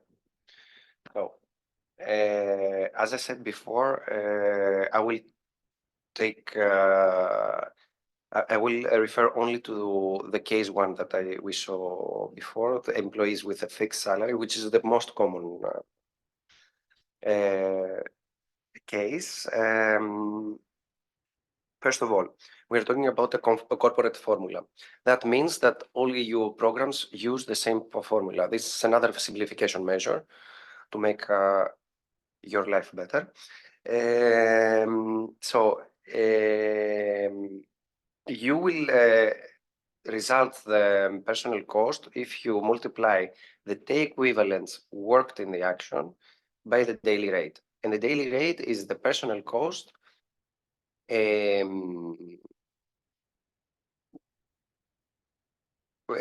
divided by the maximum declarable days. I know it is very general what I said, but one thing I would like to say is go to the AGA. There are many comprehensive examples where most of your questions will be solved. As I told you, the AGA annotated credit agreement provides guidance on and interprets our own rules. So it is a very helpful document. I would like to underline several things here. This is a calculation that you do it once per reporting period per person that worked in the action. There is a double ceiling. We have the horizontal ceiling and the reporting ceiling. Horizontal ceiling, you can declare maximum 215-day equivalents worked for the EU action per calendar year. And the reporting ceiling is the maximum declarable days, depending on the time factor of the person who worked and the numbers of months worked for the action during the entire reporting period. So as a point of reference here is the reporting period.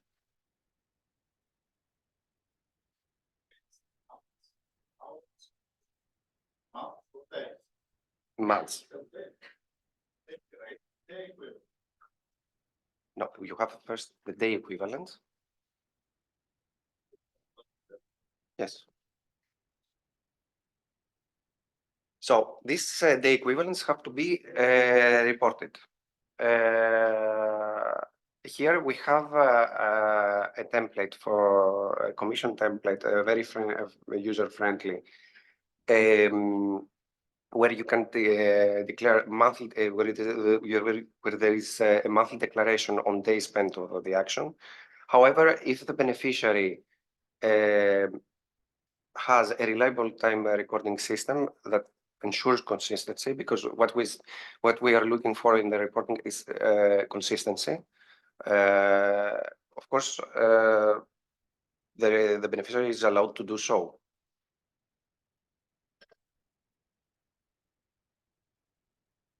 No, it is very difficult to calculate. I know I hate calculations as well, believe me. However, there are good news for you. From the 1st of May, we'll have a new way to calculate the personnel cost, and this is the optional unit cost. Oh, thank you. I'm really glad that I made you happy today. How often will that recalculation happen throughout one project? A reporting period. Within the project, you have a project, yeah. Mhm. So how often will those rules be changed in how we pay our employees? You mean to go to the optional unit cost? I didn't understand your. You have a project, Once per reporting period. so you start each reporting period, you start from fresh. Different estimating of costs, different payments. No, if you go, you're referring to the unit cost now? That I'm going to. I'm referring to what we're talking about, how you pay the employees. We on can the discuss it later beneficiaries. after I finish my presentation, because So we have the optional unit cost for personnel. Here you can find the way to calculate the daily rate. Of course, it will be available from the 1st of May of 2024. The concept here is that we have,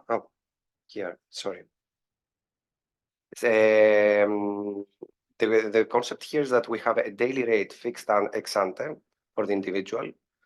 It applies to all persons working for the beneficiary. So from the top to the bottom, any kind of persons working for the beneficiary. It is applicable to all Horizon Europe actual cost grants, and it's optional. Meaning that within a consortium, some beneficiaries might still go on with the actual cost method, while some beneficiaries might choose this optional cost. I know, as I said, it will be available from 1st of May. This was a very superficial advertisement of this new option, a small appetite of what will be available from 1st of May. So I would like to invite you to the European Research Innovation Days. Stay tuned, because there will be the official announcement of this way, of this option.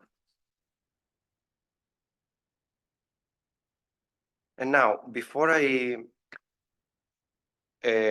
finish my presentation, here is the screenshot from the funding and tenders opportunity.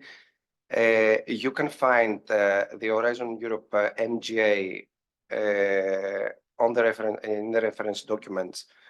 You will go to how to participate. You will click and you will find under the grant agreement and contracts, there are all the templates that we use.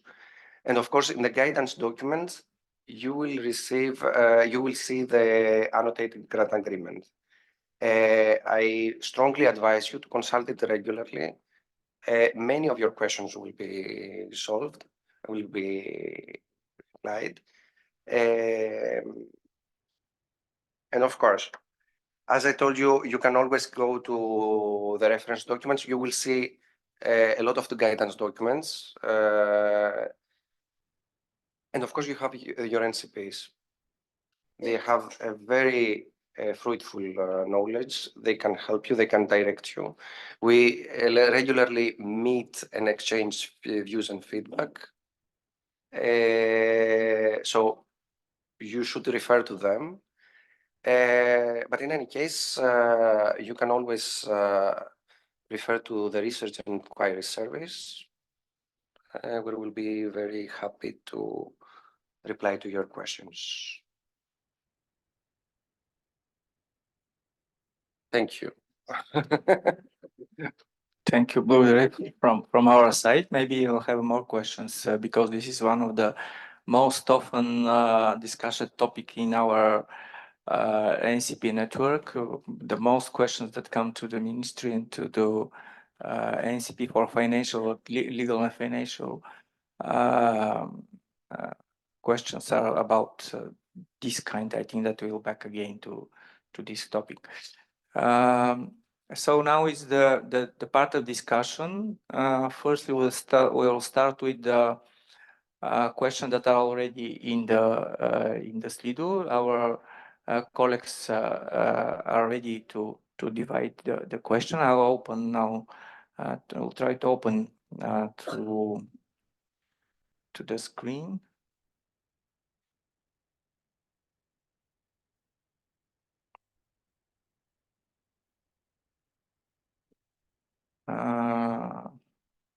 So maybe Petros. First is about the widening, I think was.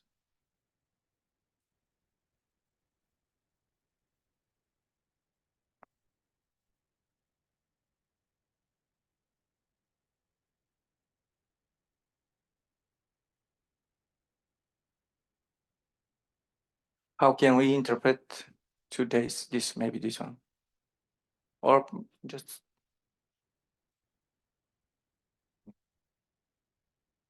for this one, can new partners from widening countries join ongoing projects selected in earlier Horizon programs under Horizon Europe funding?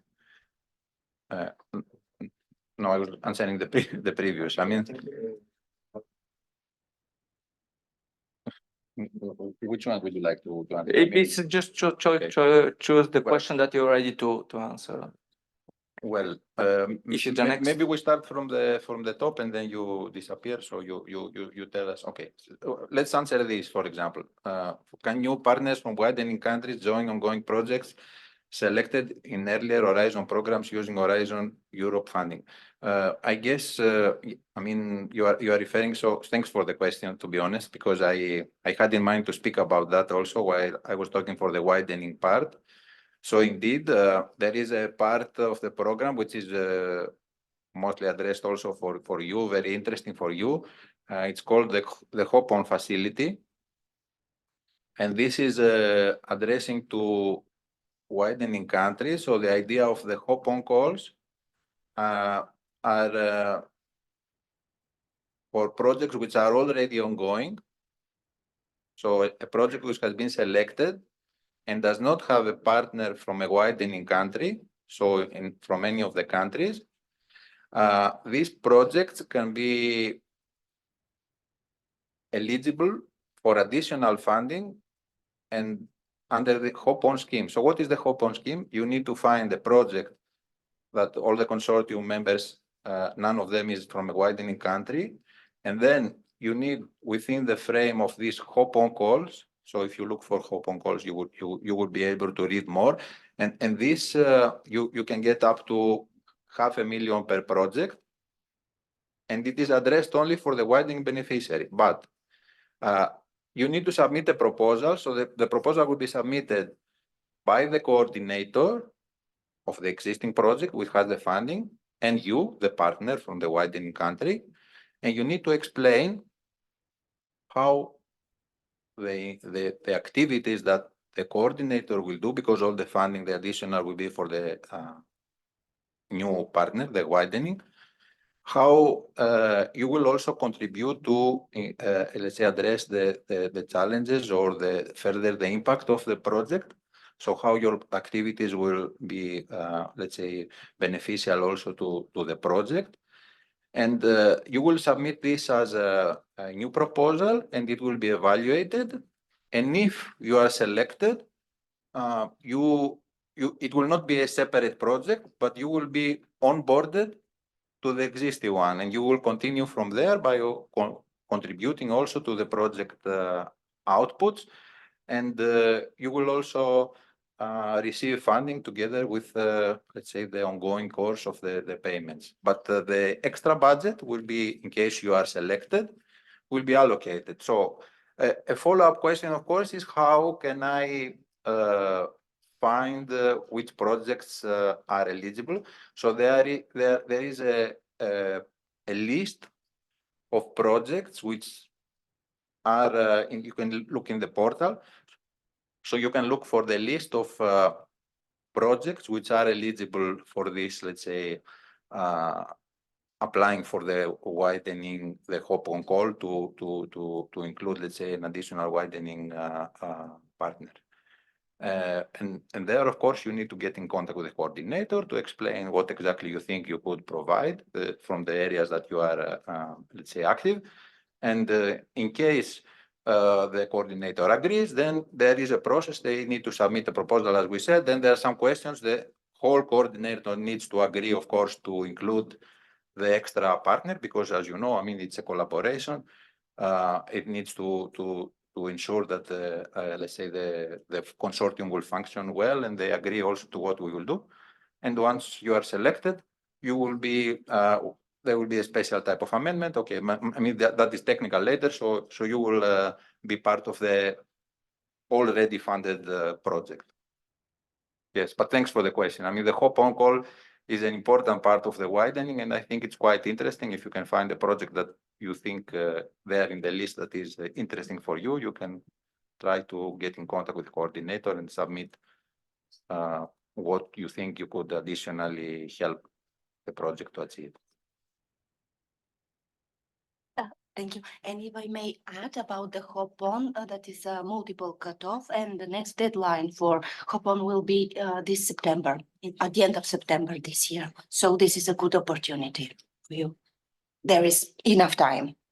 If I may add something, is that, okay, technically speaking, in the end, there is an amendment of the existing grant agreement, where, because we have an addition of new beneficiary, of course, and the new budget will, the additional budget will cover only the new activities that will come into the game.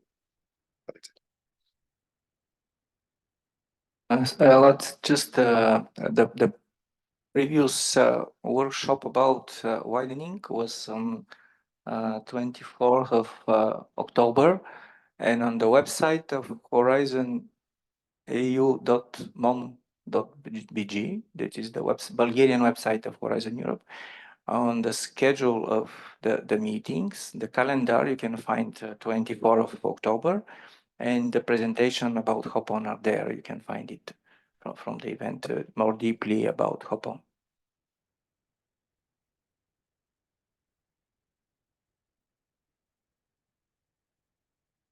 What to do if organization don't want us to be on Hop-on? Because on my observations, if people already made project, they share it everything, they share it responsibilities, money. And right now I come and say, hello, I want to introduce in your project. It's in theory, this may be work, but in practice, I'm afraid that I know too few organization and bodies that will accept something on already ready project. Well, but Yes, there will be additional money, but believe me that what I saw is mostly Western people waiting nerves, efforts, and money, and most of time is the money is less than efforts and waits. They say no, I don't want your money. I think you need to find to sell, let's say, a good idea, how you can promote. You can either be, if there are the results, how you will further help to exploit the results. You could be part of a demo or something like that. I don't I mean, I cannot tell you for sure. There may be people who, you know, because there's the dynamics also in the consortium sometimes. So there are people who maybe already have, let's say, difficulties in communicating. I cannot give you the reason, but you need to try. I think, you know, we have seen there are many successful Hop-on projects. Now I cannot tell why in that case they told you no, or they had other reasons, but I mean, you know, it's not always that you will be, let's say, not accepted. I think it's a successful scheme so far. I mean, I don't know what was your experience. Maybe it was not so far, but the idea also is that since they do not have any financial consequences, they don't have a reason not to tell you no. If they see that maybe they don't want to even to share the results, I cannot explain, but you understand. I mean, the Hop-on scheme is, I think, quite an interesting idea and successful. It doesn't have any negative financial consequences for the consortium, but it is there, and it is to help you. So now in Bulgaria we have two organizations that are in such these schemes, using these schemes. Really, this is selection procedure. The project have to select that. Usually the appliers are many, more than 100 for a project. It's not easy, but we have two successful stories, and we could invite them to share the experience the next meeting with the Horizon events here. So this is it's not easy, but it's not impossible. Then little bit more general questions that I searching answer for years since Horizon exists and not yet receive it. as well based on my long observation on horizon projects. What stop people, somebody to claim to make time machine, project is approved, he get the money and then say, wow, I can't do that, but money was already spent. How you prevent these things? And the second question is on the PowerPoint presentation, everything sounds good, but we observe some bias that most of winners are from some special well-known countries and less from a country like ours. And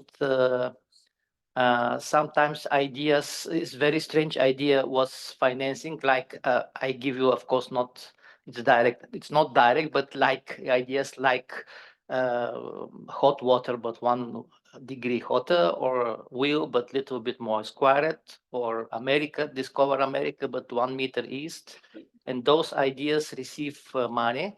And then when you go to World Scientific Congress, you see that our competitors from China and US have much better developments and really innovative discoveries. Thank you. Okay, there are many questions in that, so I don't know. I will try to answer the best I can. So, for example, for the time machine that you said, I don't know. I mean, such a project, maybe it was, but okay. Let's say that if it was hypothetical, the question. First of all, you already know there is there is very competitive program. So we will explain also later.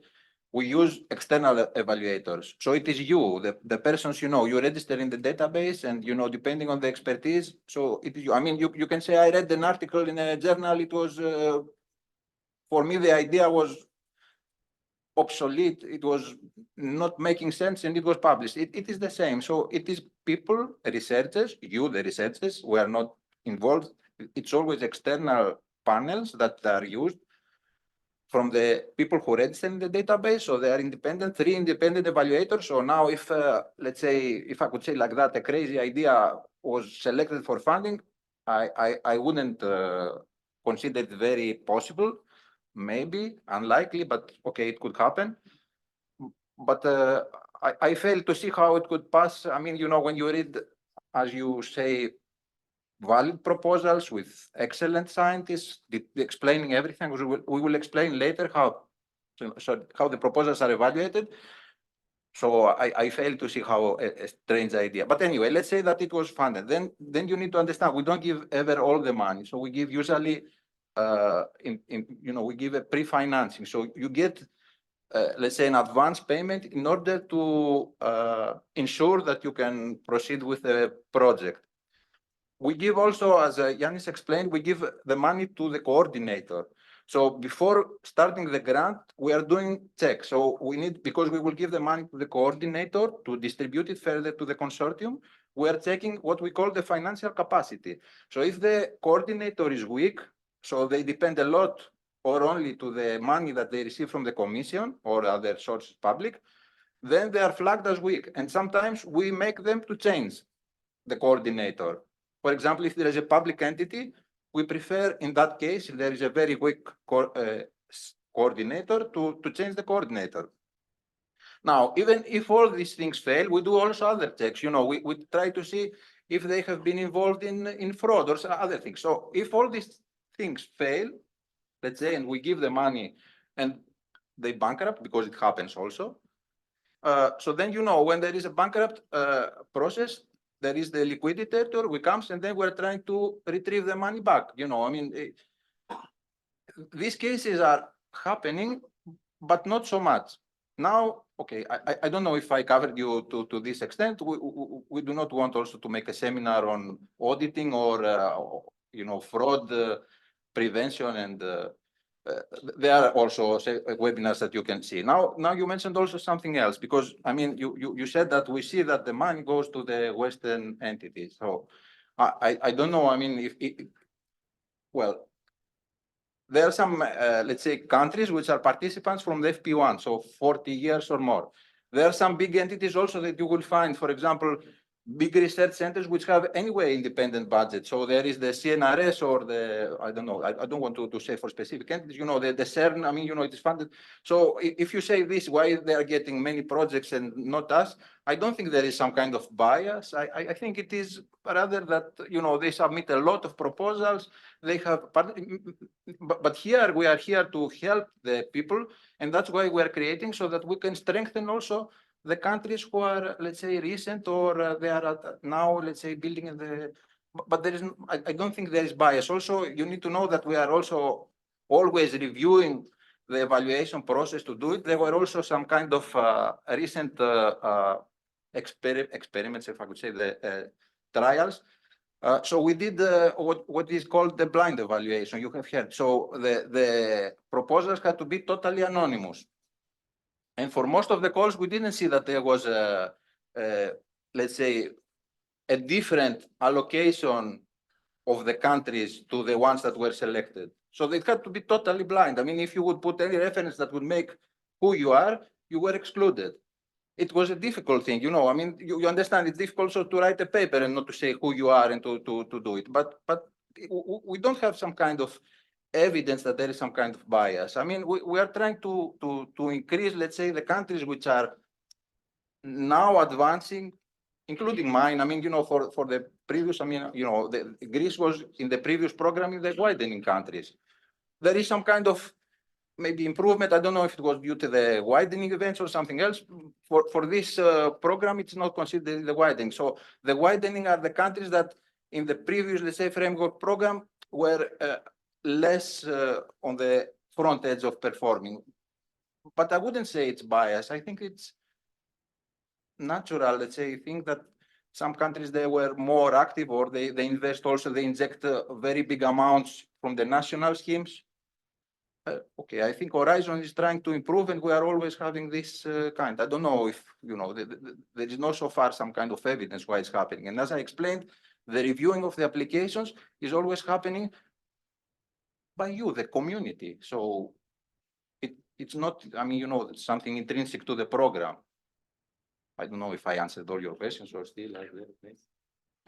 Talking about this topic like a university lecturer,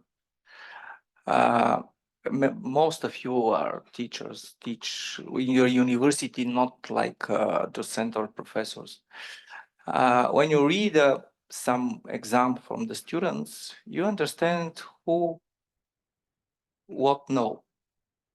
I think that the evaluators, when they read the application form, they understand the language of the proposal, the covering all these things, open science, gender equality, and a lot of things that you have to solve in your proposal. And it's easy to understand who is a first-time proposal and who is experienced proposal. That is not. I cannot say that everything is clear, everything is the best. We have a lot of proposals now in widening and very less passed. But we have to work our homework in Bulgaria to prepare more people that apply with more competitive applications. This is fundamental problem because if I write, for example, write an idea and gentlemen from Spain or Germany write the same idea, but his own language mean not German, mean a language he know. For unknown reason, evaluator will not understand idea writing in my language and will understand idea writing in his language because he mostly is familiar with his language. But we must find evaluators that's so high level that they understand idea written on any language. I mean, not language like German, Spanish, Bulgarian. I mean language like exposition, you know. I observed this phenomena, and I think that this is the key problem in the, if gentlemen from Poland and Germany write absolutely same idea with different words, for unknown reason, evaluator will understand only German written idea, will approve only German written idea. And this, I think that contribute to the so-named division between East and West, which is not very good generally for the not for science, but for existence of the European Union. Okay, let's stop the discussion here and to move to the next two questions about. If I may, you know, Okay. where scientists and hypotheses need to have data. So I don't think this is the case. We will explain also, you need to know that I will show in the presentation later, it's not only the idea that matters when evaluating a proposal. There are a number of checks. So we will try to help you with that. So try to fill as much boxes as you can, because maybe you have 10 in the first box, but if you don't feel you don't get the little points that the other points are getting also, maybe you will not pass. This is maybe the problem. And that's why we are here to help you. But I don't think anybody is biased. Why? I mean, you know, they are independent experts. It's the same as I said with the journals, you know. I mean, you are also reviewing papers. Why to say somebody who shows something valid scientifically, why to reject it just because they are from another country? I think, I mean, I would be disappointed if I knew a scientist is judging based on the country of origin rather than the idea, but also in the proposals, the concrete things that we need to put that we will explain. I hope it will help you later, but maybe, okay, I cannot say. Thanks. So let's move to the question about the rates. It's a very often discussion. Maybe you can answer. This touches aspects of the evaluation, but what do we mean objective criteria? No, I think I'll move to the next one. Sorry. I'll move to Yes. the next. Yes, I think this question refers to project-based remuneration, if I'm not mistaken, right? So, as I said in my presentation, in the context of project-based remuneration, we have the concept of comparing the project daily rate with the national project, the action daily rate with the project with the national daily rate. That is to say, the national daily rate that you would pay to the person to work in national projects. So there is a formula in the AGA how we calculate this national project daily rate. The important thing is that among those, we will choose the lowest one. So I don't know if I replied to this to the question. Or, I don't know also because, yes, I mean, it's not totally clear.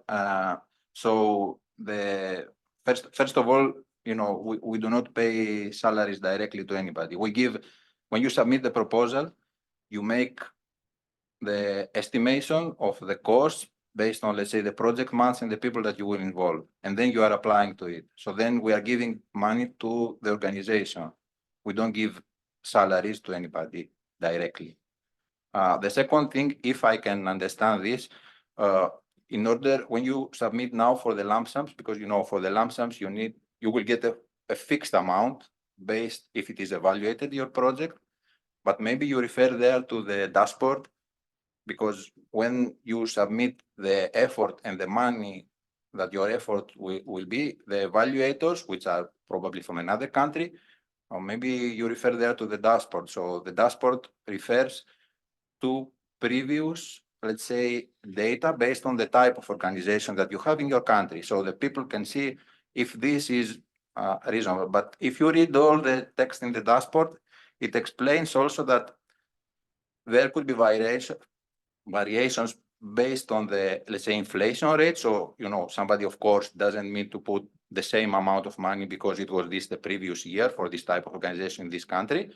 And of course, it depends also that, you know, if the average, let's say, personnel for a specific type of organization, but then you, in your specific project, you employ the highest rank. For example, you are a university, and then you have that the average, let's say, salary for a person working in a university is X amount. Then, of course, if you say, but look, in my project, I only employ professors which are a little on the higher, of course, that can explain. But the let's say the dashboard shows the data that are there depending on previous projects of the same programming period. So huge variations would give an indication, or I mean, to the upper or the lower part.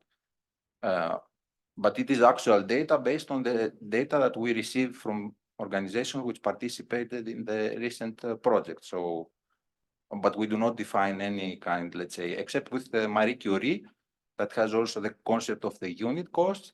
And then there is a coefficient based on the country and the standard of living. But again, I mean, you know, these are, I think, explained, let's say, variations. They are not, but we do not define any kind of salary that somebody should pay to participate in a project. What also Ioannis explained is that based on your usual accounting practices, if let's say you have extra money for a specific type of project, participation in project, you can also do that, but you cannot define that if you work in a European project, you will receive, let's say, double amount of money just because it was European. You cannot have specific accounting practices only for European projects, but you can employ your regular European project. You can even give a bonus, for example, but if you have it in your regular accounting practices, if you participate in bonus and you get in projects, even of national, let's say, and you get extra money, then you can use that. I don't know if Ioannis wants to add something. No, I was just referring to the project-based remuneration because here, as I told you, there are two factors. I think the question relates to project-based remuneration, and here, exceptionally, we have the concept of comparing two daily rates. For the national daily rates, of course, the AGA also states that internal regulatory requirements can be taken into consideration, or national law or collective labor agreements that define those national points of reference concerning the remuneration. So I don't know if we replied to this. So it is very well explained how it is done in the context of project-based remuneration.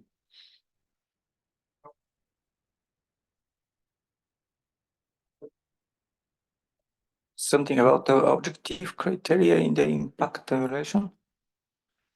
That is evaluation aspects, and I don't know, maybe Yeah, I will take that. Okay, so you need to, I mean, in the impact section, if you want, I will advertise a little also that we have a presentation that explains how the impact criteria are evaluated. Now, the impact pathways, they are, I mean, of course, you know, the word impact also is in both. The impact pathways are these 9, let's say, dimensions that we explained that the overall program is evaluated. For example, the excellence in science and the outputs, the publications, the data. So the impact pathways are also spread within the different areas of the proposal, let's say, evaluation. But the impact section in the proposal, we have 3 slides dedicated in another presentation. So if okay for you, I will. You will have to do a little patience, and if still you are not covered, you know, you can ask something more specific. But okay, we will have a dedicated section for that. So I think we can skip for the moment. Okay, thank you for the answers of these questions up to now. Will you answer all the questions in Slido? Yes, I think. Okay. Yes, we're trying. Yes, I think. If you have some question, maybe from somebody. I think there is. We can go through from the top. There is now another one that says again on the impact, says that they are specifically experienced shows diverging evaluations of impact section of proposal follow-up, while other sections are consistent. Well, again, I think it is related to what we answered before. I will also show you how the impact section is evaluated. Now, when you talk follow-up, you mean in the projects? Because in the projects, the follow-up of the project, once it is agreed, then there is another process because you submit the deliverables, and again, we have project monitoring, when the time of the reporting comes for the payment, you will be evaluated again with the help of experts. Now, if we go to the proposal stage before, so if I understand well, you think that the impact section, they are diverging. So I don't know if you refer to the individual experts. We explained, and we will explain later also because we have a section in the proposal. We use independent external experts, so people who are specialized in the area of the project or of the topic. So there is, you can also register as experts if you haven't already, or maybe you have been involved. So based on the expertise that you have, you and many of you from other countries are called to judge the criteria. As it is the case, you know that this is the model that is applied in the research community for the 100 years. I don't know what. We have this kind of peer review. So the experts are judging and answering to the criteria that we will explain, all the questions. And then they have to come together and agree to what we call the consolidated report. So you have the individual expert review, and then the 3 or 4 of them, they have to sit down and agree on putting the criteria.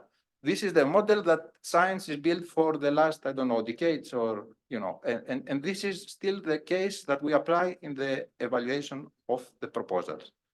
So I don't see why a reason. I mean, you think that the impact section is not, let's say, consistent. But as we explained, we are always, you know that the representatives from the member states, we discuss, we try to make the process better. We always, if there is a specific, let's say, but okay, not an unfounded, we can say, only my projects are not selected. There is something wrong with evaluation. I don't think, and if you have participated as experts, you will probably see that how the process works, and that I mean it is. I think Okay, because we are behind the schedule, I propose to move forward. But if I may add something on this, so that if the follow-up refers to the reporting to the implementation phase, the beneficiaries are checked against what there is in the description of the action. So what has been agreed between the beneficiaries and the granting authority. So it is pretty clear at the implementation phase what we are going to check. I have a particular question about the implementation that I think concerns all the projects in Bulgaria and Horizon Europe. In the reporting, there is the rule of 215 days. And actually, according to the national law, the labor codex, per year, there are about 250 days. So the question is how to interpret this difference of 215-day equivalents in Horizon Europe compared to the Bulgarian national law, which says 250 based on the 40-hour working week. So as a preliminary remark, I would say that in majority of countries, the working days are higher than 215. The 215 figure takes into account numerous factors, including sick leave. So if you report 215 equivalents per year, you will receive 100% of salary reimbursed. I don't know if Bartos, are you with us? Can you hear us?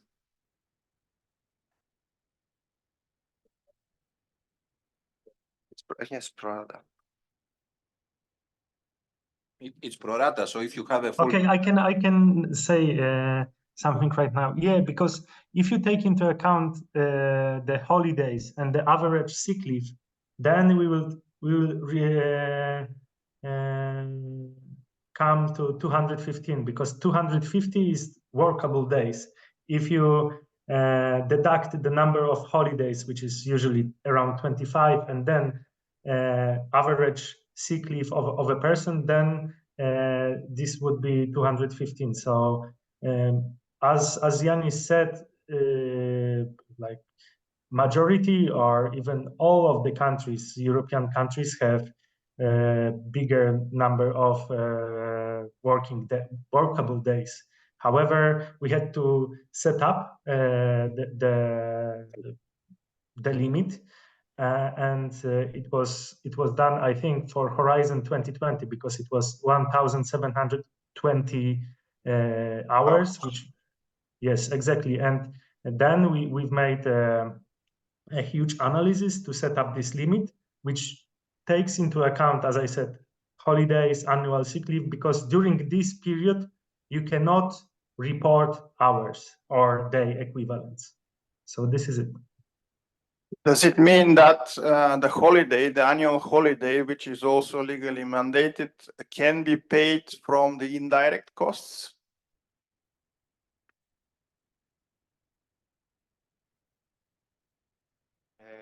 Can you?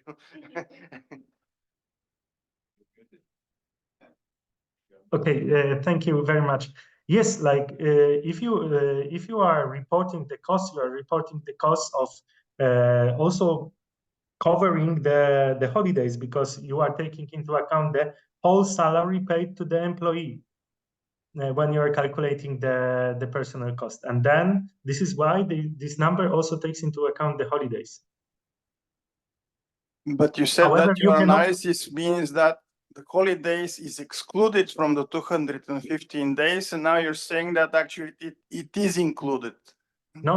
Like, you can report the days worked on the action only when you are actually working. So you cannot report the days worked for the action during the holidays. This is why we had to, if you look into the formula, we are dividing the whole remuneration that you received by 215 per year, if you are doing the calculation per year. So it means that we are like, you are going to be reimbursed for also for the salary which was paid during the holidays. However, you cannot report the days. This is why we deducted the number of holidays from the, because the workable the number of the workable days per year is for sure more than 215. May I contact you also offline in order to clarify the issue, because maybe we are spending too much time on that here. Yeah, of course. You As I can told you can refer to the research and inquiry service. Okay. So the next part is in this way: how to receive a support from the national contact points. And maybe I have to stop mine. On the line from Poland is our partner from NCP for wider NCP network. Maybe Zurnica will present the next short part. Is a planned 45 minutes, but I think that we will cut half maybe. Okay. Thank you very much. I'm Zurnica Georgieva from the Ministry of Education and Science. And as you probably know, the ministry is the national coordinator of Horizon Europe program. And as such, the ministry is a project partner and beneficiary in one very interesting project, in fact, a transnational network of national contact points for widening and ERA that is funded by the European Commission. And this project is coordinated by the National Center for Research and Development of Poland, whose representative today with us online is Mrs. Katarzyna Buszkiewicz-Seferynska, who is going to present the aim and the activities of this project in order to see how you could benefit also from it. The floor is yours, Mrs. Buszkiewicz. I'm glad to see you.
Hello, can you hear me now? Perfect. I'm sorry, I couldn't activate my microphone. So good morning, everybody. Dobro utro. Thank you very much for having me at this meeting. And thank you very much, Zornica, for this great introduction. So I would like to present you the activities of the NCP WiderNet project, already a bit introduced by Zornica. So I can see that you have shared my slides now. So maybe next one, please. Or can I move my slides? No. Yes. So thank you. So NCP WiderNet is a coordination and support action funded within Horizon Europe program. And this is a project dedicated to the network of national contact points for a specific part of the Horizon Europe, that is widening participation and strengthening the European research area. So what we do within our project, we have like a two-level support. So first, we direct our activities at the wider national contact points in low-performing member states and associated countries to support their capacity and their effectiveness in advising the clients how to apply, how to prepare proposals. And of course, to fill the knowledge gap, because as you know, the widening countries are those with low participation rates. So in order to address these disparities and to improve access to funding opportunities under framework programs, we support the NCPs.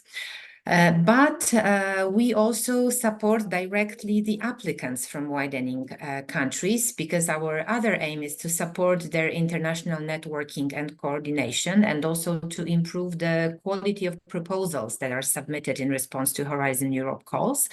And we do that through better access to services that the NCPs provide to the clients during the application process. And our main area of interest are, of course, the wider part of the Horizon Europe, but also the actions within Pillar 2, so all 6 clusters. And what we also do within the project, we share and identify good practices within our NCP community, and we raise the standard of support that the NCPs provide to the applicants. Next slide, please.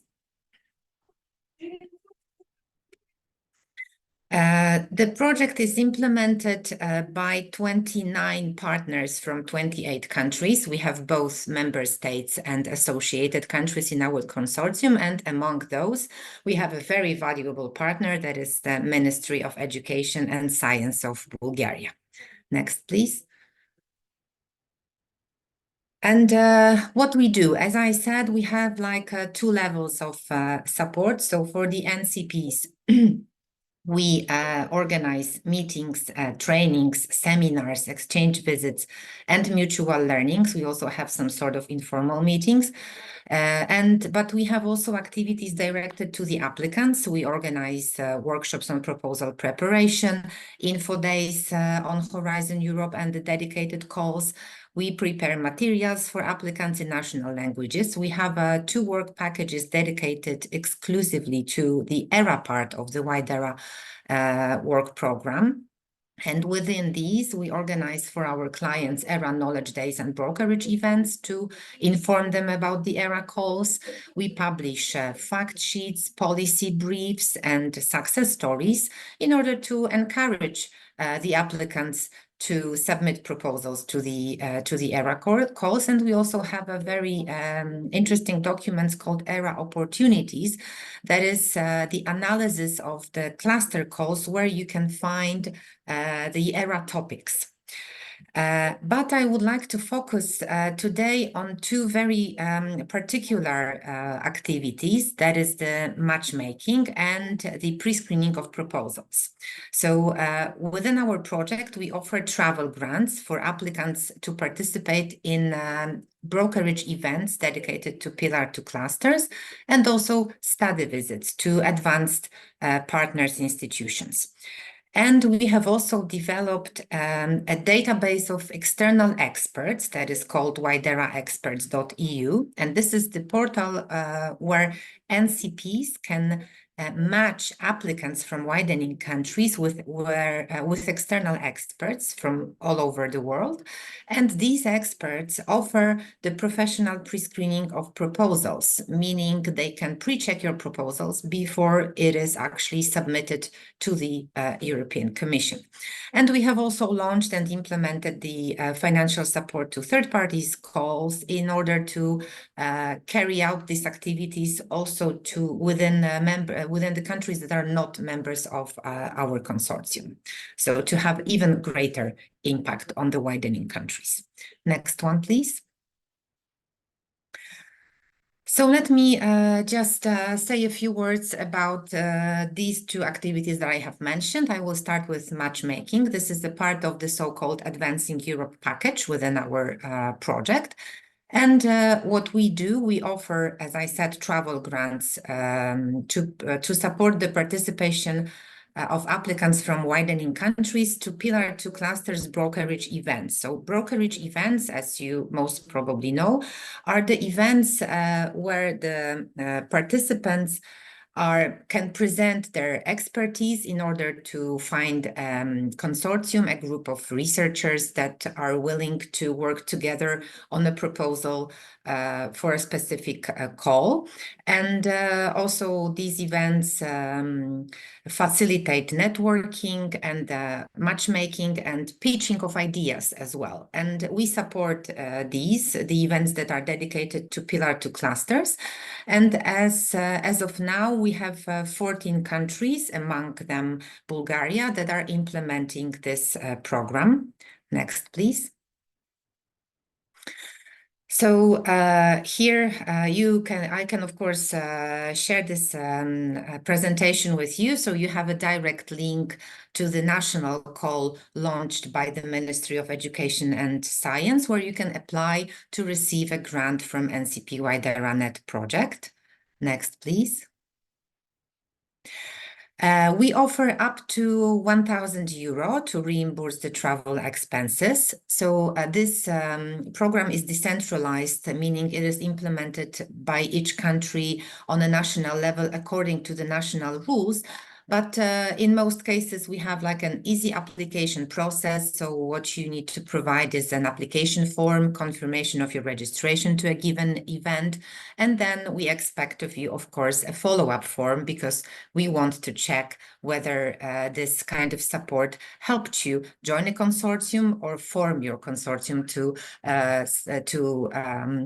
present a project proposal. And at our project website, you can find a list of upcoming brokerage events. This is a non-exhaustive list. So if you find a brokerage event that we are not aware of, it may happen, of course, you can still apply to receive the travel grant. Next, please.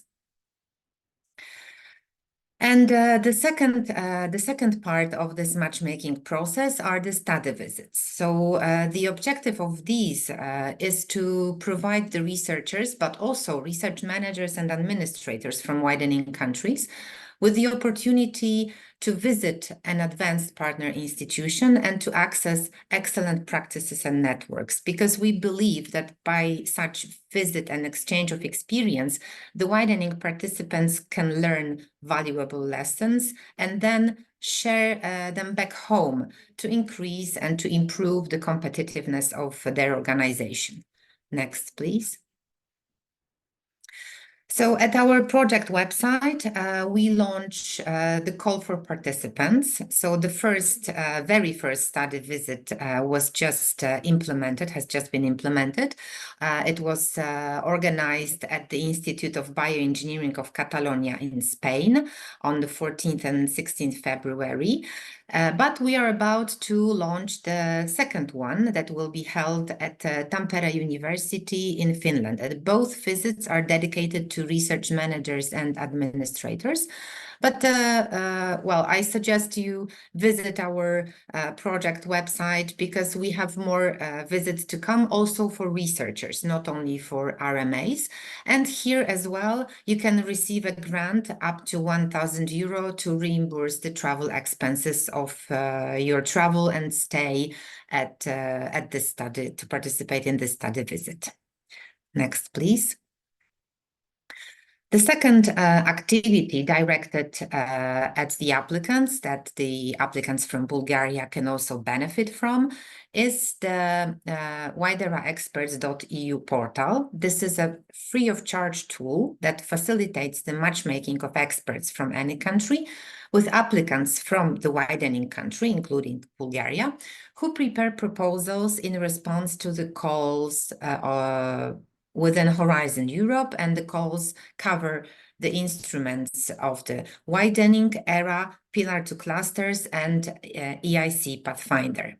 The goal, of course, of this pre-screening is to improve the quality of the proposal, thanks to the feedback that you will receive from an external expert who will read and analyze your proposal, and of course, to increase the success rate of widening countries in Horizon Europe. Next, please.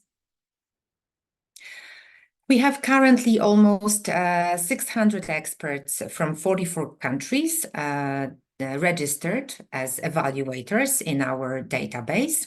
Next, please. And the number is growing. So if you are an expert, I, of course, encourage you to go to wideraexperts.eu and register as an evaluator so that you can provide this service to other applicants, to applicants from widening countries.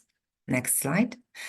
Let me just present you briefly with how the process works and what are the actors of this process. So first we have an applicant, and the condition that we have is that this applicant must be the coordinator or work package leader from a widening country. And of course, you need to have an advanced proposal, meaning you already have to have the description of packages and the formed consortium, because this portal, this is not a partner search tool, this is the pre-screening tool. And in the process, we of course have the NCPs of all the areas of Horizon Europe that we follow, and the applicant registered in the portal, the NCP receives the notification that there is an application in their area of work, and then the NCP can match you with an expert. And experts are, of course, experienced professionals. They create their profile in the portal, and you can see that they have a high level of expertise in the field that corresponds to either Pillar to Clusters, to EIC Pathfinder, or to Widera part.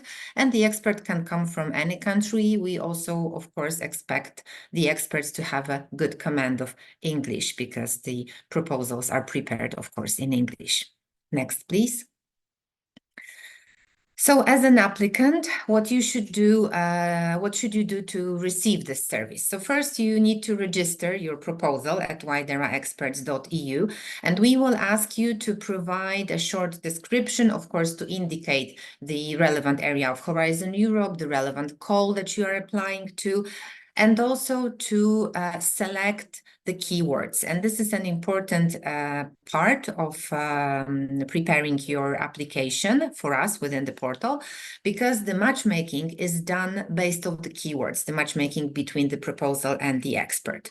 Then the NCP contacts the external experts offering the service. Of course, the NCP organization signs the contract with an expert that includes the NDA, because we don't want any of your project ideas to come up in an unexpected place. And then the expert is tasked with the pre-screening, that is the analysis of the proposal and the organization of an online meeting between you as an applicant or a larger group, like, for example, work package leaders. And in the end, you will also receive written recommendations from the expert in the system on how to improve your proposal. The service is free for you because as an applicant, because the remuneration to the expert, that is up to 600 euro, is paid by the NCP organization from our project budget. So I encourage you to go and check if you are preparing the proposal to the upcoming calls, cluster calls or WIDERA calls, and to see how the expert can improve your proposal. Next, please. And I will leave you here with our contact details, so you can contact the coordination team of NCP WIDERA project at our functional mailbox. I leave you also with our website where you can follow the information of the upcoming study visits and the travel grants program, or you can subscribe to our monthly newsletter where we also publish this information, and of course follow us in social media for the latest news and updates. Thank you very much, and if you have any questions, I would be happy to take them and answer them.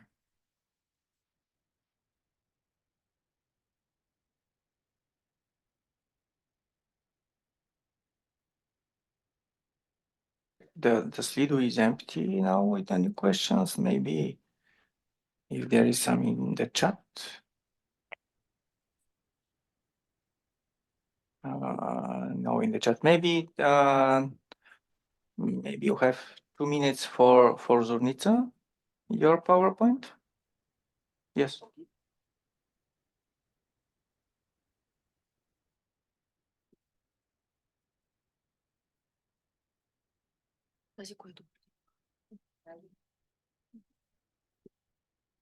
Не, то не е нейната. Нейната няма там.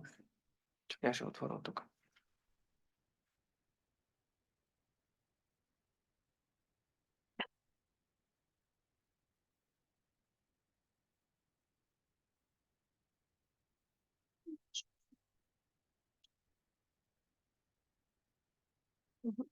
First of all, I would like to thank Mrs. Buszkiewicz for her very clear and detailed description of the project. And I would like to tell you that you could refer to me and to my colleagues if you have concrete questions about this project. It's really very interesting and very useful. We already have some very positive results from it concerning the travel grants mostly. And what is forthcoming is to start this pre-screening procedure. Now we are in a process of preparing this contract according to our national legislative rules. Concerning the widening actions, next slide, please. Yes. I would like to encourage applicants to get informed about the WIDERA calls, to follow the FT portal, the European Research Executive Agency website, also to read in details the work program for widening and ERA, and last but not least, to contact the relevant NCPs and to prepare your proposals well in advance before the deadline of the certain call. Bulgaria has some good examples in widening actions so far. Just in short, I would like to mention some of them. First of all, in teaming, as you probably know, we have 2 successful projects from the previous framework program, Horizon 2020. These are Plant Assist and Gate projects. Now we have 3 new applying for the second stage of the current call, which deadline is the 7th of March. The Ministry of Innovation and Growth have already issued letters of support to 2 of these 3 new teaming project proposals, and the third support letter is soon expected as well. As concerns the other very interesting call, the ERA chairs, The Ministry of Education and Science provided a letter of support to 2 project proposals under the current call, which deadline is also the 7th of March. And we have 4 other area chair projects from the previous call and 1 more, which is the most advanced area chair project in Bulgaria that started in 2019. As concerns the other call, twinning bottom up, we have recently received the results from it. We have 5 projects with Bulgarian participation below available budget and 9 projects below threshold. Unfortunately, we don't have a successful project in this call. In Excellence Hubs, we have 3 projects with Bulgarian participation funded under the first Excellence Hubs call. In one of them, the coordinator is Bulgarian, which is very good, and the other 2 are with Bulgarian participants. Now we are going to wait the results from the current call, which deadline is also the 7th of March. About Hopon, it was already mentioned, the multiple cutoff and September 2024, the second deadline. As concerns air fellowships, so we have under the last call, we have 7 projects below available budget. And the European Excellence Initiative, we have 1 project below threshold and 1 project below the available budget. The Ministry of Education and Science, the next slide, please. The Ministry,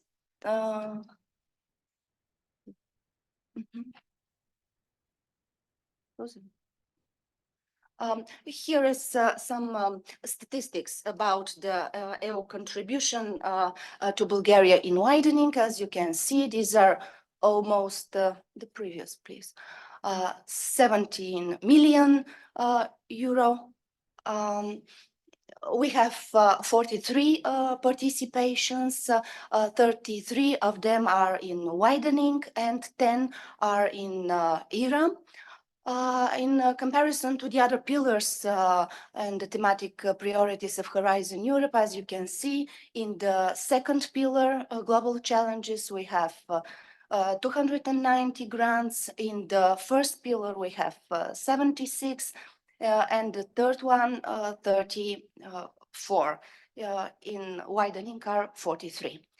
What has been recently done by our ministry, as Mr. Zhekov mentioned, we organized 2 online consultations. The one was in September last year. We had letters from the European Commission and from RIA. It was dedicated to the twinning call that was forthcoming at this time.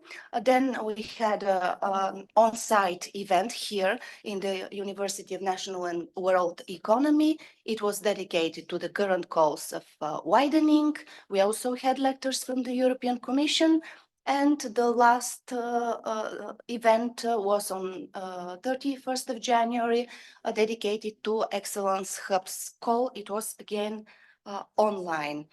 What is forthcoming? This is the new call. I direct your attention to it. It will be open on 11th of April with deadline in September. This is the Era Talents call. We already have 1 Bulgarian project on the threshold. It is interesting to see the experience of this project proposal. And the Hopon, as we already mentioned.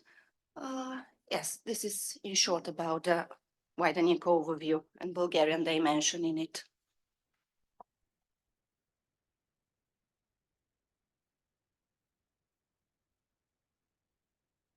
So thank you, Zornica. She is the national contact point for widening. That means she presents the project, but the project is to support her and the colleagues about encourage Bulgarian participants to apply in Horizon Europe. So In the program, I have 10 minutes, I think, but I have just one slide. If I can share it. Yes, this is my slide. The slide is representing the changes of Bulgarian NCP network, but this is only 4 names that are important related to today's discussion. So the first 3 names are the ladies that are responsible for financial and law and financial questions, affairs. Petya is here in the middle of the table. And Sveti was here. This is their emails will be changed on the website. The website is the old network now. Our Horizon Europe network Bulgarian site will be. You can find their emails with the questions about this related topics. And Zurnica is the key person for NCP for widening questions. You know already her contacts. So this was from my side very shortly. It's time for lunch and 30 minutes break. We'll be back again at 2 o'clock.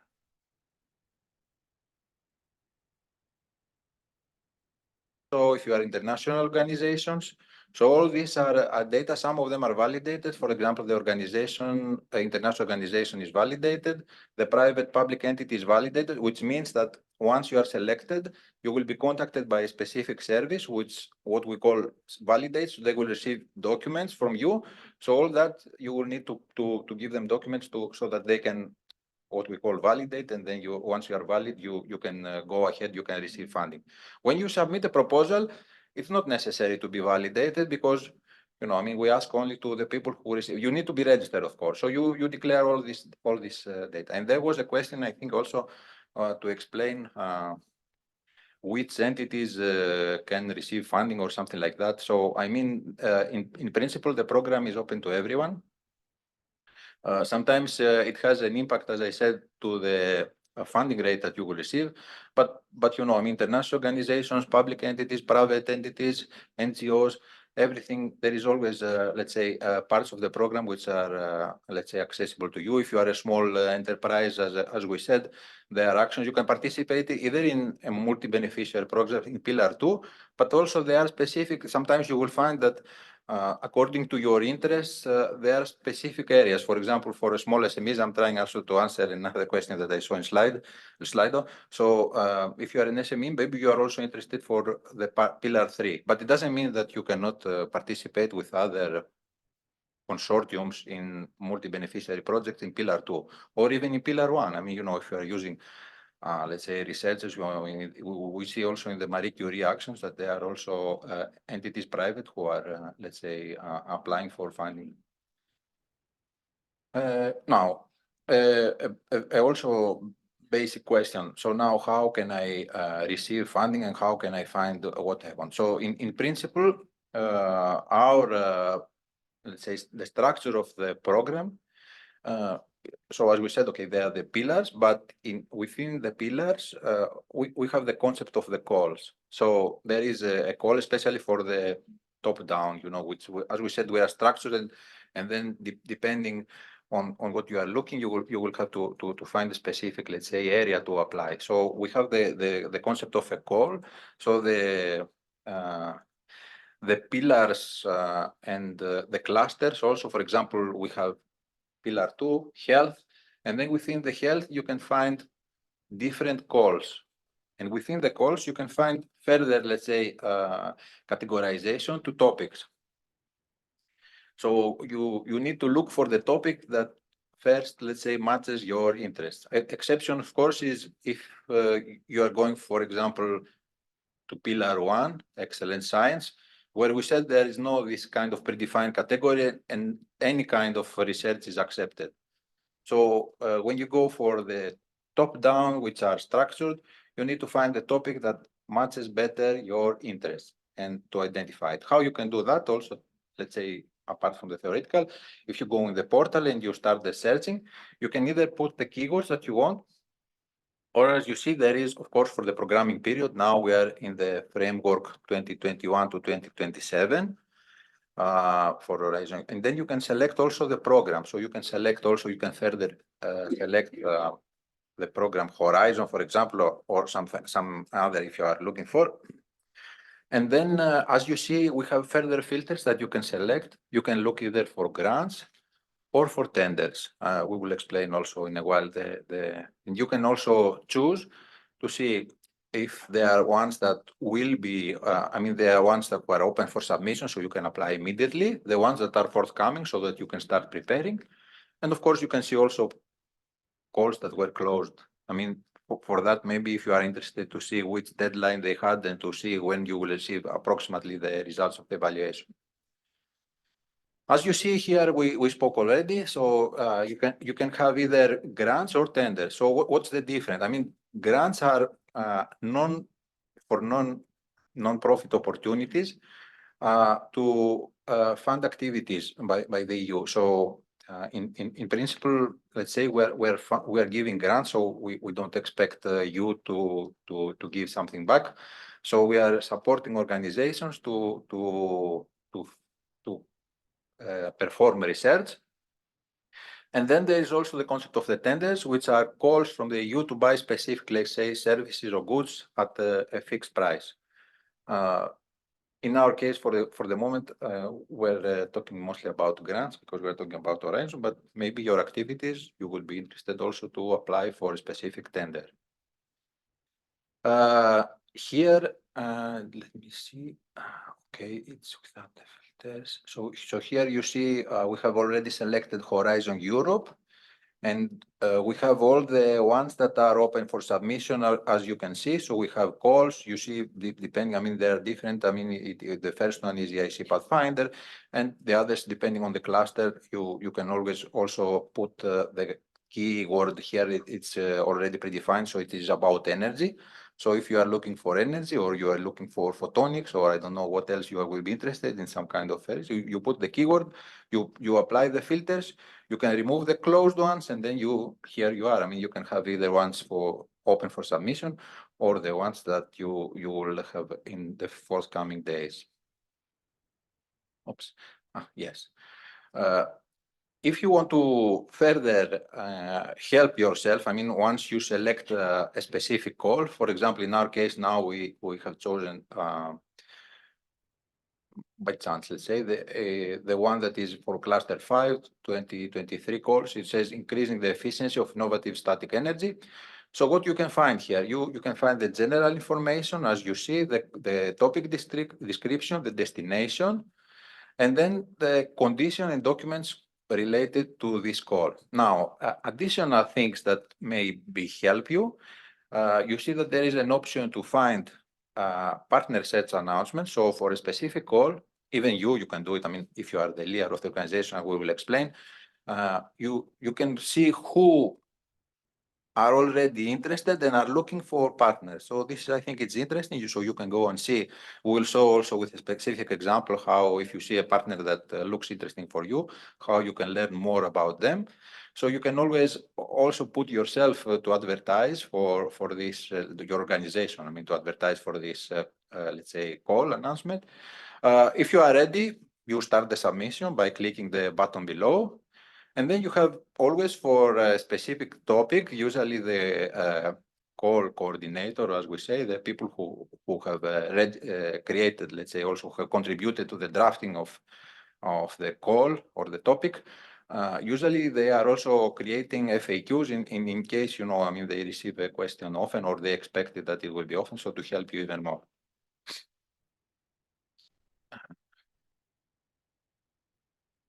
Okay, so here you see how you can look if you select for the partner search announcements, and we will go here. We select one by chance, for example, from these announcements. So you see, we find some interesting facts. Where is the organization based? What they are looking for when they publish the announcement. So now, if you want to to create also an announcement for that, you need to contact your legal representative. So the legal representative of the organization is the person who is authorized to publish such announcements. So not everybody can. So if you are in a university, for example, contact your lawyer and tell them, can you please publish an announcement? We are looking to submit a proposal and we would like to find our organization there. So if we select from this, the first one, which is based in Denmark, it's totally accidental, let's say, the choice, just for the sake of example. So you see, we can learn where the organization is, what are the keywords describing the activities and the areas. We see on the upper right, the PIC, the identification codes, the unique identifier in our system, in our database to identify the organization. And then you can see also that this organization has participated once in Horizon 2020 below, and they have also 2 ongoing grants in Horizon Europe. And in all the 3 of them, they were beneficiaries, so they were not coordinator, for example. You can further look on a map the partners that they have collaborated with, which countries they were, and also some information about the projects they participated and the partner announcements.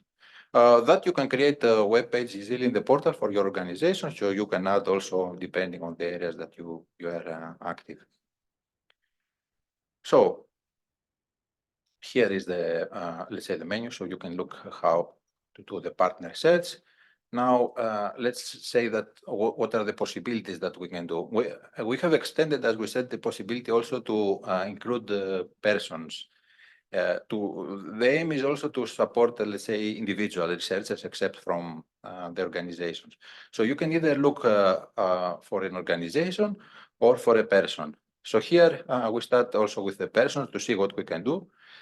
As you see, the colleague who created the example probably obviously was Belgian, because they have put Van Damme, so they were maybe they are fans of Van Damme. I don't know if they were looking for the actor, but we see that there are many who are popping up with that name. So if you are looking for somebody that let's say a researcher, you can start and see if they are already included in the database. And then if you select a specific person that you knew and you were looking for them, there is the possibility to contact them directly. So, you can create through the form. We have this possibility. Now, what you can do also for yourself, this is what we were saying, the profile that you can create. So you can put, you can decide to add information depending on what you want. So the interest that you have, the publications, where you have worked, something like the things that in the sites that exist also, but this one is focused only so that it can help you to participate in the research. You can define also, you see that there are visibility buttons on the right. So if you want, you can, even your name, you can hide it. I mean, you can always be invisible. You don't need to make anything visible, but you can decide also, you can put your publications, depending if you like. So whatever you would normally make available to people who want to collaborate, if you want, of course, you can add the information, and then you can select also what you want to make public or not. Okay, so how to contact now a user using the partner search. So let's say that you really find the name, you want to contact them. So you can, from the system inside, you don't have access to directly the email, but you can type a text. Then there is also some extra checks to prevent from bots or automated programs to start spamming the people. So you can contact them, and of course, the information will be directed to them. We don't expose information that is not, let's say, that you don't want to make public. And of course, all the use of these functionalities is subject to the terms and use, and any abuse may lead to sanctions. Why do I say this? Because we had noticed in some cases that people were starting to contact many, let's say, researchers more than the usual would be. So, I mean, they were offering service or anything, and that always we are monitoring, and we take action in case it happens. But okay, this is just a disclaimer. So we think that the functionality is there to help the people, and of course, with a normal use, it aims to promote. But you also be assured that we are also taking good care of your data. We don't expose them, and we we always make sure that you will be contacted in a proper manner according to the terms. So now we spoke about registering our organization, finding opportunities, finding also partners or persons to submit, and now we come to the next, how to submit our proposal. So you first need to see the topic, as we said, to select, and then you start, let's say, submitting. Once you submit the draft application, it will always be visible in your area. So when you enter, you will see it in my proposals. Of course, you can add people from other organizations, which then they will also be able to see this proposal at the beginning, the draft proposal in their area, and they can contribute together with you. We will explain more about the submission also in the next presentation, and also we have something prepared especially for you to make you better understand how you need to write the proposal. But for the moment, let's say that there are two parts. This is the information that is in session. So there is the part A, which has to be filled directly online. So there are web forms that you fill the data, for example, which are the partners that take place, the participants, the organizations, some other information that we require. And then there is a part B that you download. Of course, you know, we have templates in the portal also, but okay, I will repeat this several times.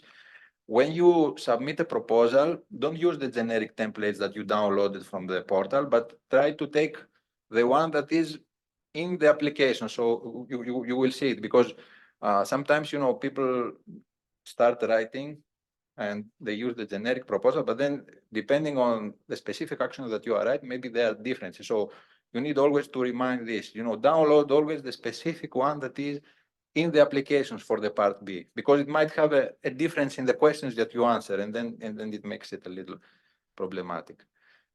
Here, I mean, you see how you can start the submission. It is somewhere in the middle of the page. So you see we have selected where we want to submit. So once you click the button, you enter now in another, typically you enter in another system, but you don't understand it. You just see another screen. But now you are entering in the proposal, let's say, submission system. So you see you need to enter here the peak of the organization, if you have it. Or otherwise, you need to put the short name, and you can search. So you can put University of Munich, for example, and then you will see maybe a list of ones that match. Then you select the one that you know. So we always count on the peak. Then you see, I mean, if you are the main contact or one of the contact persons, so the main contact is the one who at the end, you know, has the overall overview of the proposal, but then pushes the button also. It's a special role. Then you need to start answering the fields, for example, the acronym of the proposal, a short summary, and you always have access on the, you see on the left, you have access to the online manual, to the IT how-to, which shows with screens what you have to do. If you feel that you have a question, always go to the IT help desk, and also some FAQs for the call. So here we have inserted one, or let's say, organization that sometimes we use for our needs. It's a fictional, but okay, it's a normal, let's say, registered organization. So we started who will be the coordinator. And then you can see on the right, we have the possibility to add partners or say associated partners. We can save. Once we fill this section, we can go to the next step and start answering specific, let's say, questions concerning the administrative form. On the left, you see always it has download part B template. So always, please be sure to use this form for the narrative part, where you will explain more in written, let's say, text, what the project will do. If you feel that you were lost, there is always, as you saw, there is always the button to call the IT help desk or the FAQ. But then also in the portal, for any question you have, either be it for a proposal, either be it for something else, there is the help desk. We have, you know, the help desk services. So if you don't find it by looking at the FAQs, normally you can find a lot. But you can also find even with videos. And if you have some questions, there will be a next presentation to describe more how to answer and to be successful in the proposal, but this concerns also the how-to. I don't know if we have questions in slide or in. I think that there is a questions in slide and some questions we didn't answer. I think the first. There is no any new questions here. If some answer missed, you can reply again the questions because the last one is from 11 o'clock, I think. Oh, if there is a question from the hall or online, you can open the floor for the questions or to. So, yes. It is a bit specific, but now you are in Bulgaria. We are here, several people from institutes of the Bulgarian Academy of Sciences. And when registering to the tenders and funding and tenders portal, we always see a kind of misunderstanding from the side of the Commission, because the Bulgarian Academy of Sciences is both a research center and another body, and all the institutes that are members of the Academy are different legal entities. And when registering, we are not recognized like this. We are recognized by the Commission as private bodies. And this is quite, how to say, not a good situation. And many years by now, we cannot explain to the Commission that the Bulgarian Academy of Sciences is one legal body for the administration and 50 other legal bodies. So, I mean, how to explain again, maybe somebody will find out what we can do.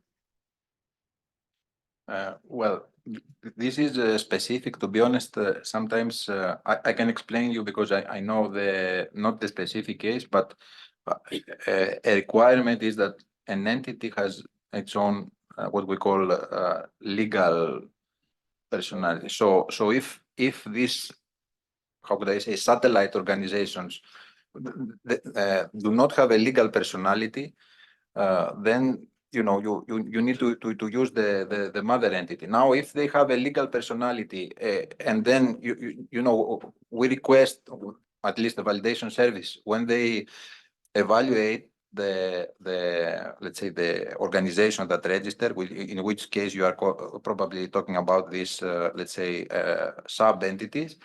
Usually they request what we call the legal form.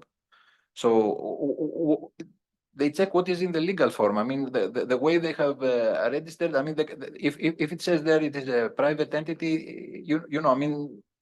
No, I mean. I understand that they are part of this, but I don't think it depends on what the documents that an organization registered in the national authority say. So even if the Academy of Science is public, but then there is if I understand the question, if it is this, and then you have sub-entities that are registered independently or not, I don't know, because if they are not independently, then they need to use the PIC of the Academy of Science. If they are registered independently, then they need to provide the document, the legal entity form. So this is what the team is assessing. So if you are registered as a private entity, no matter if you are part of the, I mean, it's also perfectly legal because, for example, in any case, let's say in another country, just not to give you an example, there are universities which are public, and then they create, let's say, a company or another with another VAT to exploit the results. So they have patents, and then they receive income. So if this, let's say,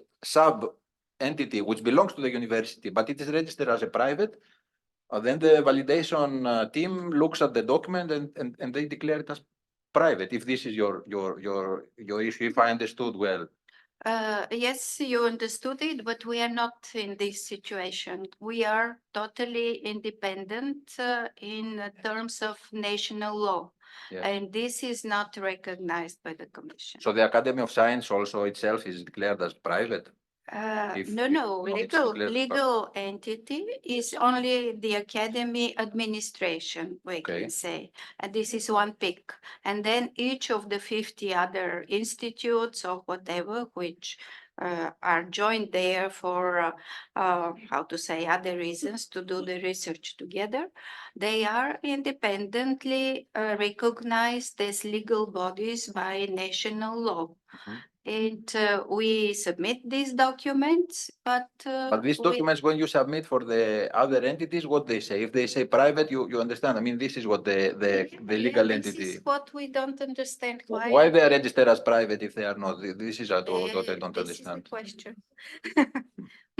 Please.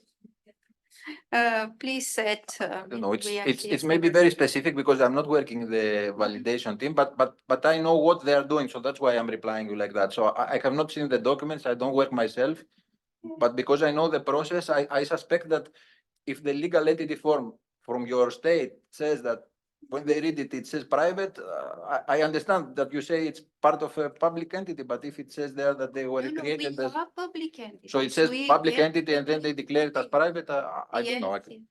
I don't know, maybe. Specific case. So Maybe you if can send us can- this, I can forward to the colleagues and ask, because, you know, we always try to help. It's through the RES, the request inquiry service. If you send, I mean, then they can also, you can also send to us and I can forward, but it's very technical and I mean, I know the process in general. I don't know your case, why it happens, but we can thank help you. I mean, if you, I just used the opportunity to no, tell it because that's why you are here also. I mean, you know, you can always, or through your NCP, you know, you can always reach to us. I mean, we will ask the relevant services because I don't work myself or my colleagues in the validation service. Okay. So such these questions, technical questions, like Petros said, that is technical question for this. The ministry is responsible to change it, to take the discussion with the Commission. We are responsible to change it if it such these cases give us to solve it. I think that is not difficult. I think. Yeah, with the documents, we could be changed. If it's something old from many years and nobody change it, we can change. This is possible. You can discuss it tomorrow. Thank you. Actually, I had the same problem. So I have managed to resolve this problem, but it was really hard work, believe me.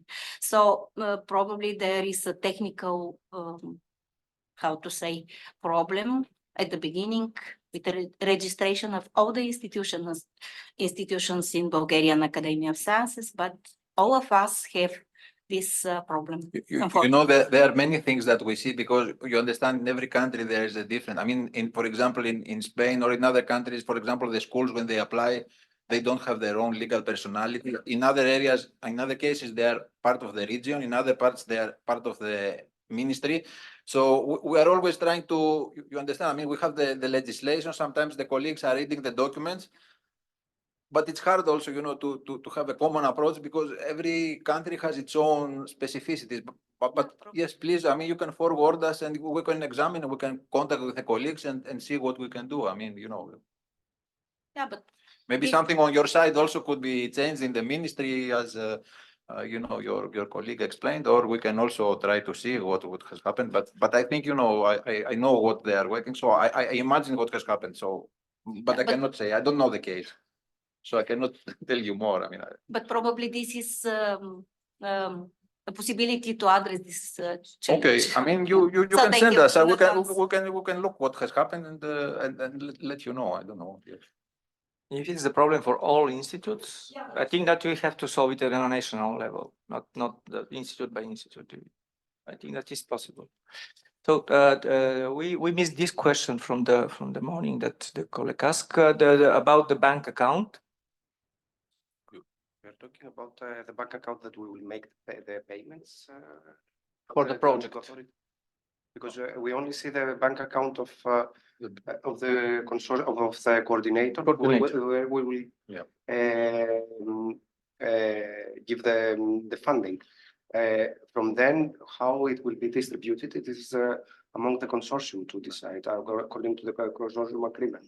I think the answer also relates to the registration. So the answer is not necessarily. You don't need to create an individual project bank account number. What happens in the validation process? A part of it is what we call, there is the legal entity validation and the bank account validation, which involves some actions in the accounting system of the Commission. So you will need to send some document of your bank account, but this can be used for many projects if you want. You need to declare, as my colleague Ioannis just said, you need to declare, only the coordinator needs to declare the bank account to which the payments will go for all the beneficiaries. Then they need to distribute. But if the question is if you need to create every time you have a project a new bank account, the answer is not necessarily. If it facilitates you to see, for this project I received, you can do it, but we don't ask this. You can have, of course, always the bank account needs to be validated. And if you have more than one, you need to declare in the system for this project which bank account, only the coordinator needs to declare which bank account they will use for the payments. But you don't need to create, if you have 100 projects, you don't need to have 100 bank accounts. And also to reply to the next question is when and how it is already described in the datasheet. The modalities for payments are always described in the datasheet in point 4, if I'm not mistaken. Maybe Yanni, you have the previous. Says if the 25% can be used. Well, for the indirect costs, we will only take the eligible cost from each category that we take into consideration for this budget category, and we will apply the flat rate. But from then, where the beneficiary is going to, he's going to pay, there are no rules. We are just calculating the 25%, and that's it. That's it. Yeah.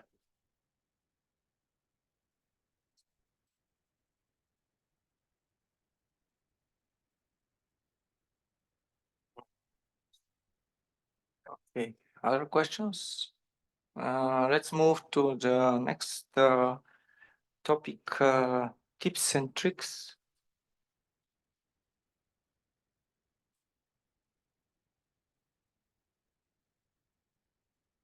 He does not read this.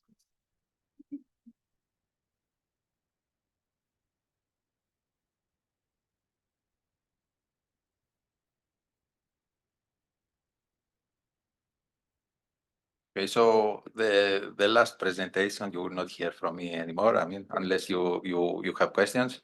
So okay, we just saw how you can look for a proposal, and now we are going to see, let's say, how what are the things that you need to have in mind, tips and tricks to write a good and successful proposal.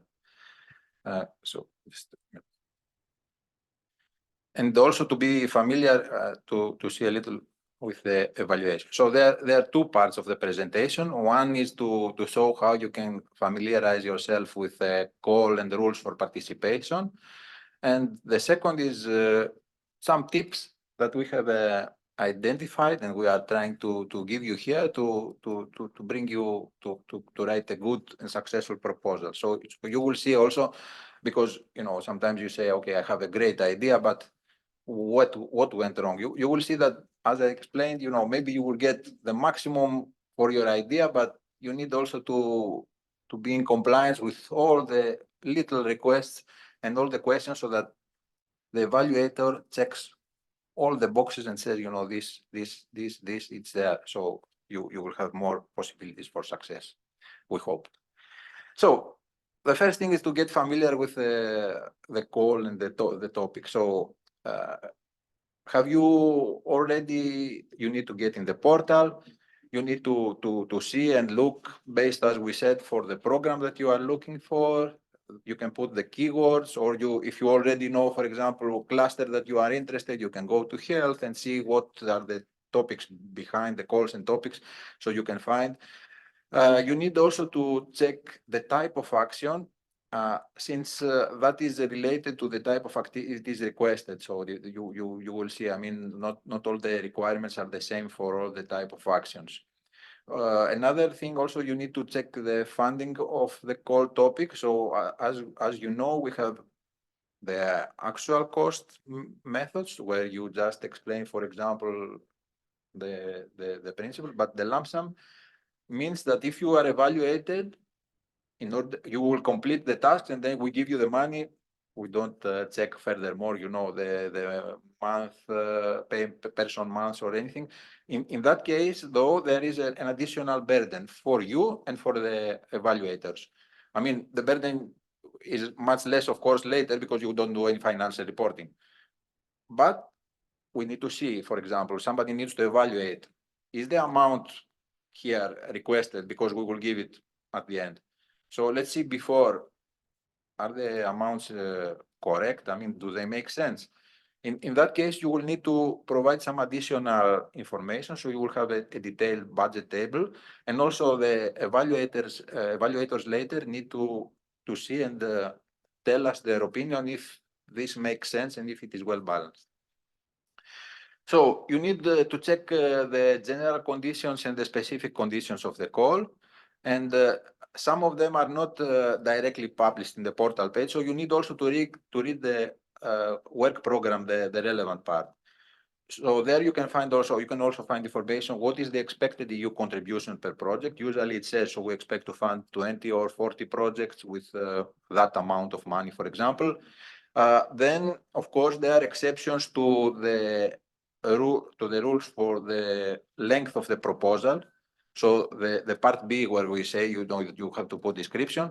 So if you have a RIA, research and innovation action, or innovation action, the limit is 45 pages. If it is coordination and support action, the limit is 30 pages. Now, we will explain also that a part often, you know, I mean, in RIAs and EAs especially, the research, innovation and innovation actions, there is what we call the technology readiness level. What does this mean? I mean, there are 9 levels, and there is the requirement. It describes usually there in the, if you read, let's say, the all carefully, and the work program and the topic conditions,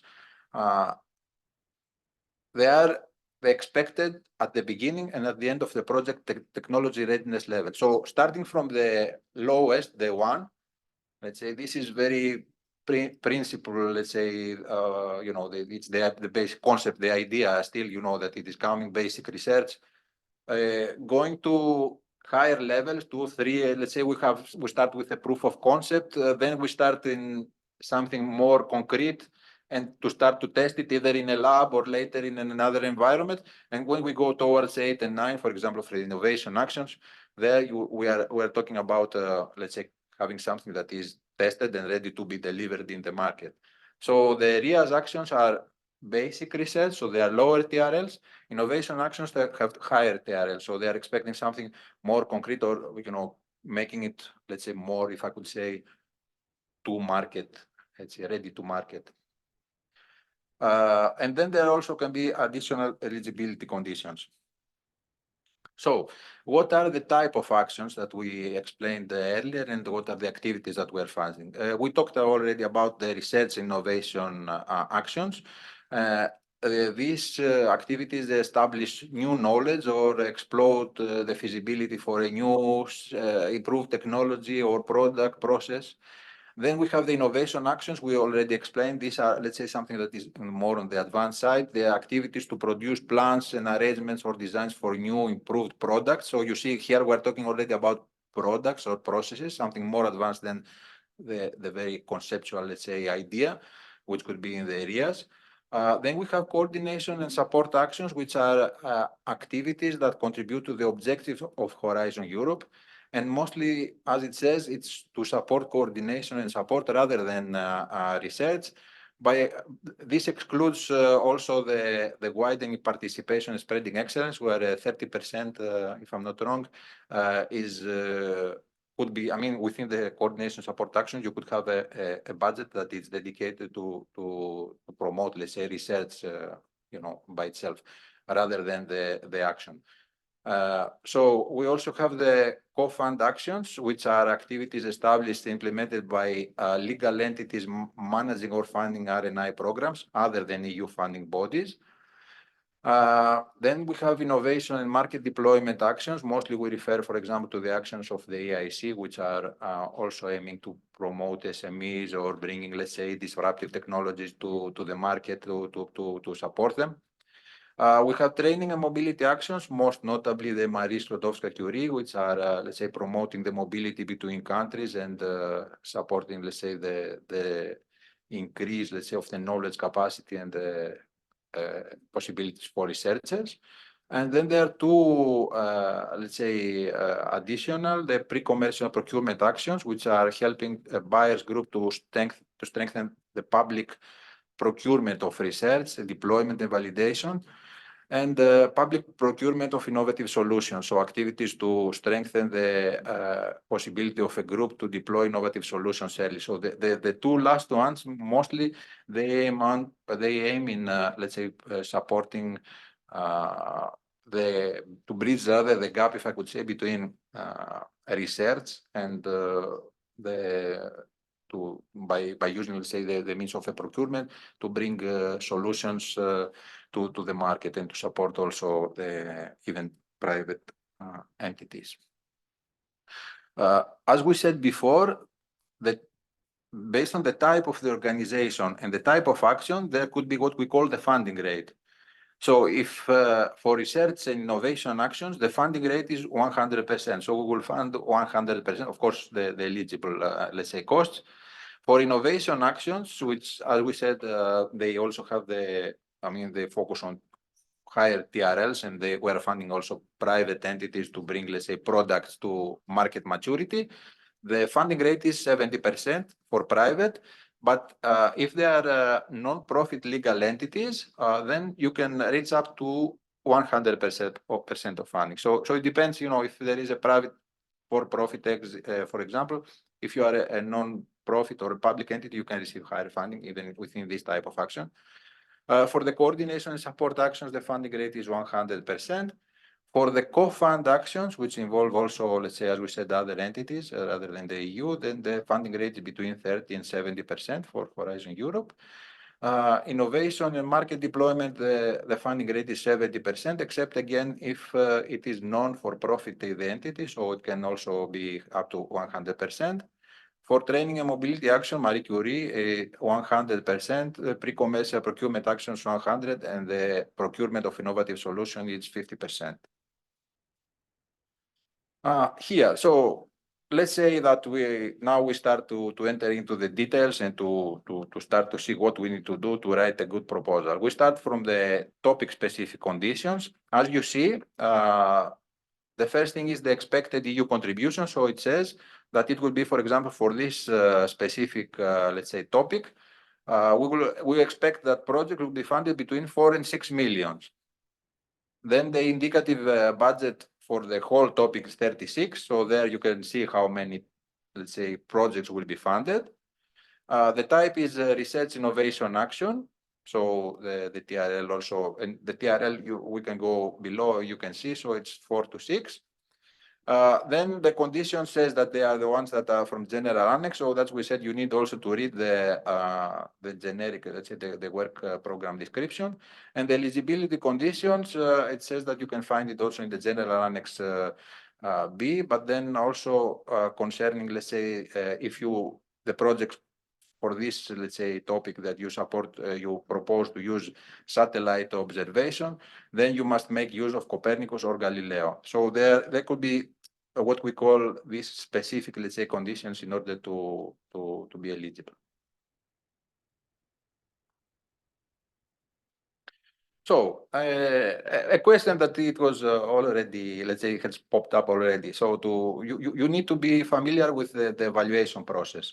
So we need to know how the people who will read our proposal, they have to answer the question so that we can already be prepared to cover their, let's say, requirements. You need to first check you can always go to the portal and you can see the evaluation forms for each type of action. So you know what the reviewer will have in front. As we said, it's not enough to, you will see, I hope to convince you that it's not enough. And sometimes this might be the reason. It's not enough always to have only a good proposal. You need to answer all the little questions also that follow below. So some of the specific conditions are irregular, though may require changes, let's say, to the standard evaluation criteria. It could be very specific. For example, the one that we said before, you saw about the Galileo, let's say, I mean, it could be also very specific conditions, but that, I mean, it's clear from the beginning. So you need also to be familiar with the evaluation procedure and ranking. So information usually for that is in the general annexes. You can see there where you have to read sections D and F. So the standard procedure is the submission could be single stage or two stage. So single stage means you prepare everything, you submit, and then it's evaluated. Two stage means that you submit usually a short proposal. It's required for specific parts of the program. And then if you pass the first, then they tell you to submit the full, let's say, application. The evaluation could be in one or several steps. So it could be that the panel, the reviewers review individually, then they meet in a panel in the consensus group, and then the result goes to the panel later to decide on the ranking, let's say, and which project will be funded. Or it could be in several steps. So it could be also that there is an evaluation phase, and then they call to have interviews. For some parts of the program, this is also a practice. For example, the ARC also, that's why the evaluation takes longer, because after the evaluation, they are calling the principal investigators to interviews, the panel, the review panel. Well, the evaluation committee, you need to know that it is composed only by independent external experts. This is what I tried also to say. So it is people like you, people from the academia, from industry, from big research institutions, which apply as experts, and then based on their expertise and the topic, they are called. So it is researchers who are doing the evaluation. It's, we have the standard model that we apply also in the publication, in the peer review of the journals. So we are trying to make it as much as transparent and objective as possible. So the weighting for each criteria is, each criteria needs to get, let's say, it's scored out of 5. In order to have the threshold for each individual criteria, you need to get a 3. And for all the 3, 3 times 3 makes 10. Okay, so I mean, we have decided to round it up. So you need to get at least 3 in all of them. Or for someone, you need to get, let's say, 4 to match the 10 to be able to pass. And there are also additional criteria in cases, let's say, when we do the ranking list and then we see that there are more, and there are some, let's say, which are on the same score, then there are additional criteria that are applied. For example, the gender balance in the team, the geographical dispersion of the consortium, etc. So here we start now with the important, I think, questions. The 3 criteria are excellence, impact, quality, and efficiency of the implementation. So you could, you will be judged on the 3 of them. Exception, let's say the ARC, for example, is always focusing on the excellence. Let's say it's mostly focused on the excellence, but we will go into all of them to see what is also, because, okay, when you hear excellence, what is, let's say, included into that. So you need to have, when you describe the project, you need to have clarity and pertinence of the project objectives. And what you propose needs to be clearly beyond the state of the art. So if you propose something that exists or it's the minor contribution, of course, you don't, let's say, get all the points. The second is the soundness of the proposed methodology. So including whatever you use, models, assumptions, interdisciplinary approaches, consideration of the gender dimension in research and innovation contents, and the quality of open science practices, including sharing with the management of research outputs, engagement of citizens, civil society, and user where appropriate. So in the excellence, it's not only the idea, as you see, already something that maybe, I don't know if you have already thought about it, but within the excellence, there are additional things. So you put the idea, you need to explain why it is better than what exists, so why it's going beyond the state of the art. And then we also evaluate the methodology, including, as you see, the gender dimension and the open science practice. By gender dimension, what do we talk about? So how your research include, let's say, addresses the fact that, let's say, of being gender, let's say, if I could say neutral, or for example, let's say that we are doing a research to find a safety device for the car.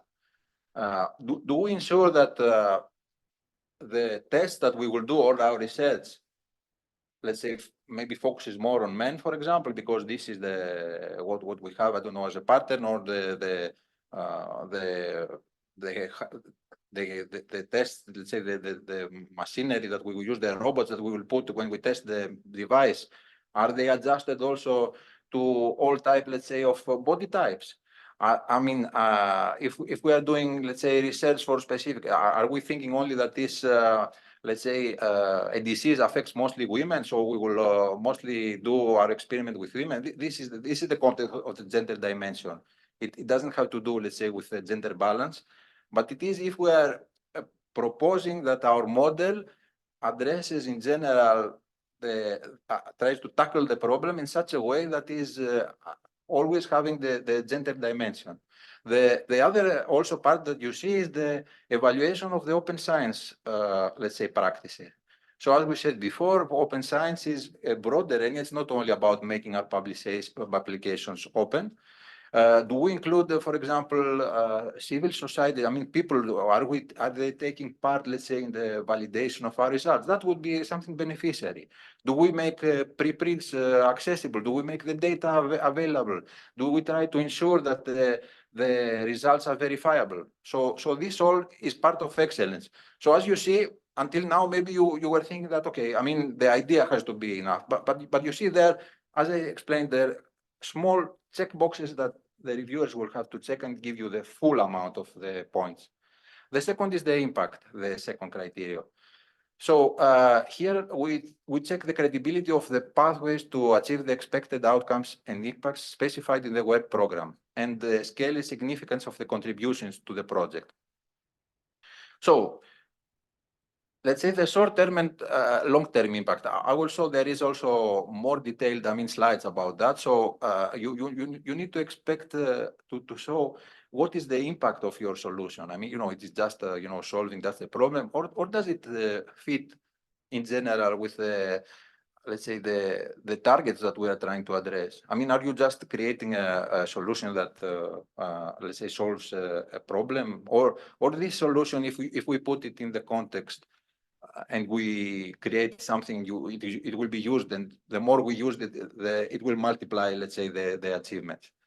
So what also is the suitability and quality of the measures that you propose to maximize the expected outcomes? How you plan to exploit later the results to make better impact to the public?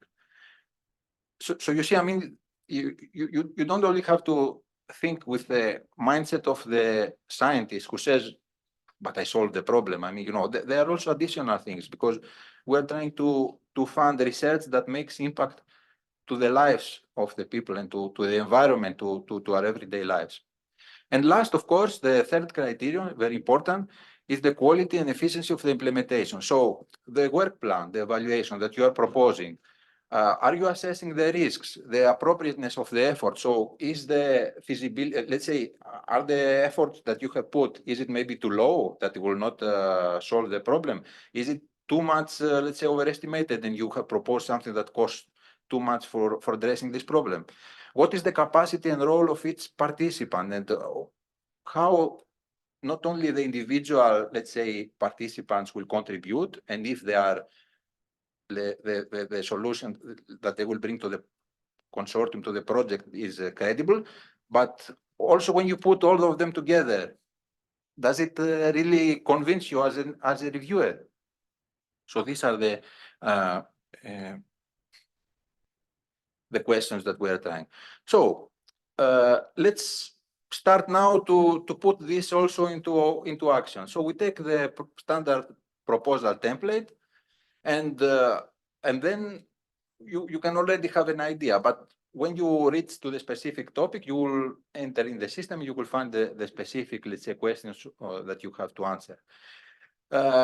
Be always aware, as I said it before, so when you submit, do not use the generic template. Of course, you can at any moment go for the type of action that you are interested. You open the portal, you download the template, you examine it, you know what you will have to answer. But when you actually make the submission, be aware also when you exchange with other members of the consortium that you are always using the correct one that is you saw on the left, let's say, part, the downloadable part B. So we have the two parts to fill, the part A, which is the web-based, and it includes, for example, information on the participants and the basic administrative questions. And then we have the part B, where you will describe all these things that we explained, and we explained also more in detail. So in part A, you start with the title, acronym, abstract, duration, expected, and the keywords. Then you enter one by one the participants, so they need to be registered, not necessarily validated, because if your project is approved, at that moment we will trigger the validation. You need to write about the budget of the proposal. And then we have some changes here in Horizon Europe. So you need to do this self-assessment for concerning ethics and security. So depending on your research, I mean, if you are doing research with, with stem cells or other things, there are some things that are excluded, like cloning, let's say, of human embryos or things. So you need to answer a few questions that you do your self-assessment. So you declare, I do that, I don't do the other. And then the experts will have a fair screening. If your project is subject to that, you will go then, if they think that, you are subject to these conditions, then you will go to a more detailed ethics screening, and maybe it will result in you having an extra deliverable for ethics. The same stands for security. But for most of the projects, let's say that we consider this should not be the case. So you answer the questions, they are having this first screening, and then you can submit it. So there are also specific questions. For example, you see some examples depending on the calls, if you are doing clinical trials or if it is two-stage proposals. And then you have to also to do some declarations, which will be sent at the beginning as a proposal. The coordinator, let's say, signs on behalf of the consortium. Later, if you go to the grant agreement, there are things that each beneficiary need to sign electronically, though, but you need to sign individually. So there should be one person for the organization to do it. And then it is the part B that we said. So you need to download it. It contains extensive instructions, and the structure is also based on the evaluation criteria. But here you have to be careful. So it's subject to page limits. We said a little earlier that the normal size limit for RIA and DIA actions, the research innovation and innovation actions, they are 45. And that is a thing, in the coordinate support actions, it's 30. So you need to respect that.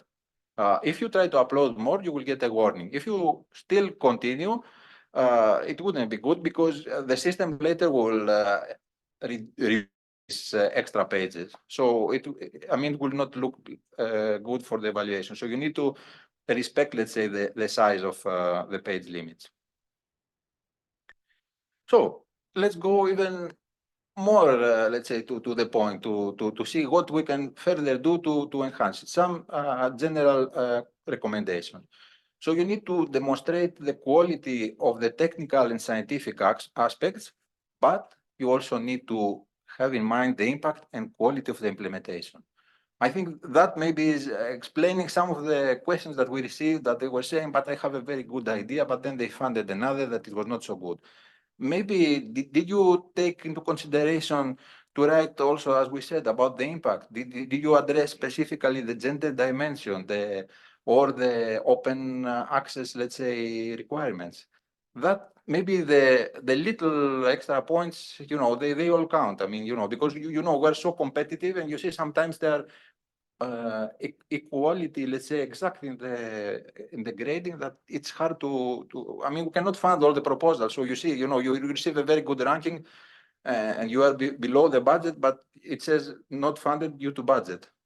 Anyway, in that case, even we have this, what we call the seal of excellence, which says it's very good, but we couldn't fund it. And maybe you can ask for your national authorities to see, because sometimes they allocate funding, so they can do that. We also have this service, but we don't think for that. Now we are focusing on writing a good proposal. We want to get the money. We will try to cover all the answers for the experts.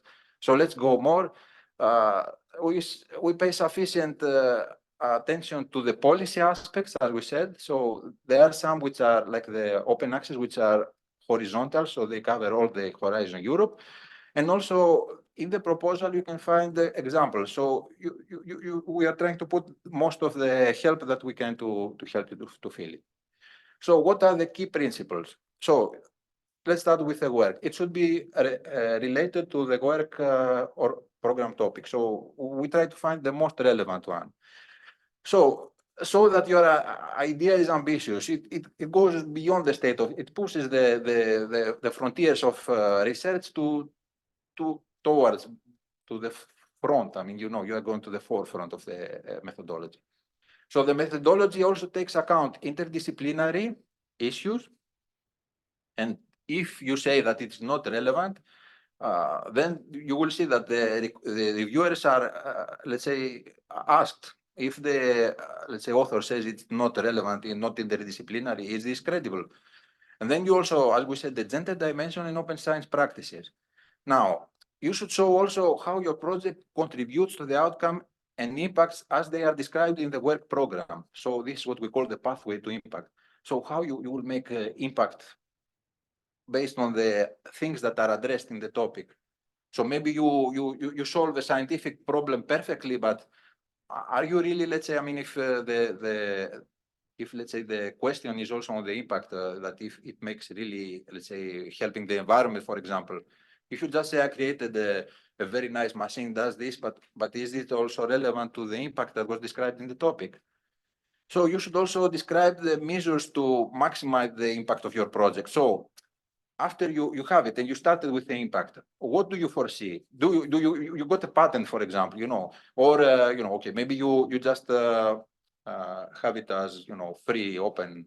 Let's say you sometimes you don't need to have, let's say, the commercial exploitation. You can just register a trademark or anything. Do you foresee in your dissemination exploitation plan to maximize later the advantages that it brought to the society? And also within the project, you need to demonstrate the quality of your work plan, the quality of the resources that you have dedicated, and of course, as we said, the participants, how the participants, each one contributes, and if all together they create this extra synergy to make the project more advanced. Now, we have also the horizontal considerations that we talked about. So open science across the program. So I think we said some things. Open science is broader. It's not only the publications that you will make available, the data that you will share, that you will also maybe create preprints of the publication, all the things that are related to, if you engage also citizens, communities from the society to test, for example, your project, if it applies, if you do a research, did you do it with 10 people in your university? Did you expand, let's say, to more communities, more broader or more diverse?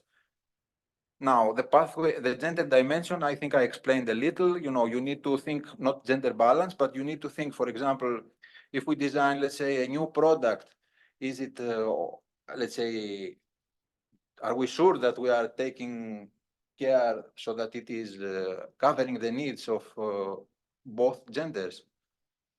Now, the pathway to impact, we said, you know, we need to be compliant and addressing all the impacts that are described in the work program, and also to later to take measures to maximize them, to create a scaling, better, let's say, exploitation of the results. We created a patent and just we put it in the drawer? Because, I mean, my colleague Cathy will explain to you the services that we have put, because this was a question that we had. I mean, it was when I was working also in the university.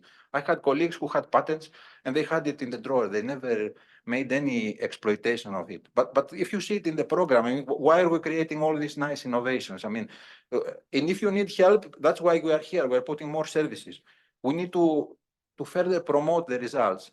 And the last one is the artificial intelligence. So if you use artificial intelligence, for example, you need to explain, for example, that why the program that you will use, if you plan to use data, are you sure that, you know, I mean, it's not introducing some kind of noise or bias? I mean, the use of artificial intelligence, of course, it has some benefits, but we need also to explain that we do it in an ethical, in a way that is ensuring also the, let's say, credibility of the results.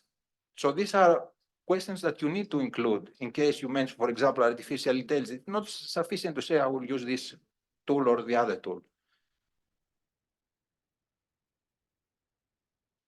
And let's go now to each one of the criteria. So concerning to the excellence criteria. So focus on your project objectives.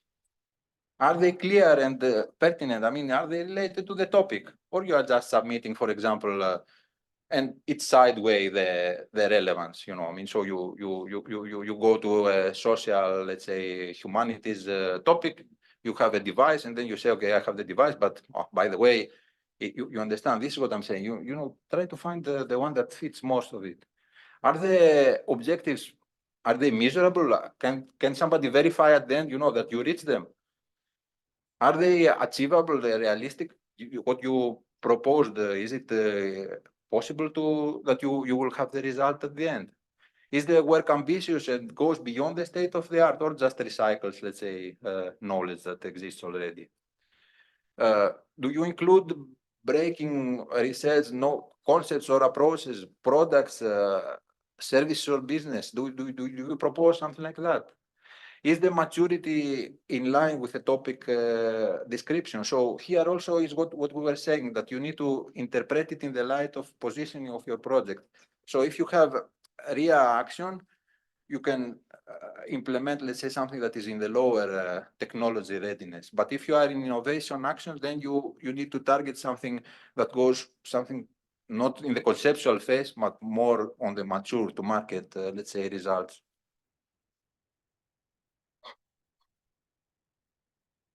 The second part in the excellence criteria that was evaluated is the scientific methodology. So the concepts, models, are they clear and sound? Is it clear how the expertise and method from different disciplines will be brought together? So here is what we said again. If you write that my research is not interdisciplinary, I don't know, maybe it is a kind of very specific, let's say, topic of the science. I wouldn't like to mention something and somebody tells me, look, but no, this is disciplinary. So you understand. So in case you mention that it's not interdisciplinary, you need to provide an explanation, and the reviewers have to agree with it. Is the gender also dimension properly taken into account? Open science, is it taken part of the proposed methodology? The research data management. So you need also to submit as part of your proposal, you know, that you have to submit a data management plan that will be also updated. So do you also propose how to manage the research data appropriately? Are you going to make them, for example, public? If not, you know, what is the reason behind? And this is something that I tried also to say before, especially for the social science and humanities, if you have addressed properly the role of this discipline. So what we have noticed is that sometimes people address, you know, they choose that topic, but then this is not the core of the research. So, you know, I mean, maybe it's relevant, but if you have, for example, something that is in another area, and then you say, okay, but I will write a little to explain that maybe it's also related to social science humanities. Maybe you risk, you know, try always to identify the topic that totally matches your proposal. And then the next criterion is the impact. So here you have to explain what we call the pathways to impact. So how do you go? I will also there is I think an example, and of course, as we said, there are examples in the proposal that explain what you have to do. So is the contribution of the project together in alliance, say, with the expected outcomes of the topic, or the wider impact in the longer term? So, you know, to match what Horizon Europe challenges are, we're trying to address specific challenges. So is the outcome, the short term and later, by, as we said, if you take all the let's say, efforts to maximize the impact, is it also matching the expectation for Horizon Europe? If there are potential barriers, for example, maybe you have a regulatory environment, let's say, that prohibits. If there are specific targeted markets, user behavior, are these, let's say, if you have these kind of obstacles to get the impact to a more, let's say, high degree, are you addressing them? Let's say, do you have mitigation measures? How do you plan, let's say, to say that, okay, I have the problem in the regulation, but okay, but what do you propose? How you can overcome this to achieve always better impact? So is the scale and significance of the project contribution estimated and quantified? So are you giving, let's say, the baselines or benchmarks or whatever you propose? Is it also relevant? So when we talk about scale, about how widespread the outcomes and impacts are likely to be, for example, the size of the target group that you are proposing, the proportion that should benefit over time, and significance, for example, to importance or value of those benefits. Again, in the impact criterion, for example, you have also to explain the measures to maximize impact. And here we talk about dissemination, communication, exploitation, and communication. So is the measures that you propose suitable for the project and of good quality? Are the measures that you propose proportionate to the scale of the project? And do you propose concrete actions to be implemented before and after the end of the project?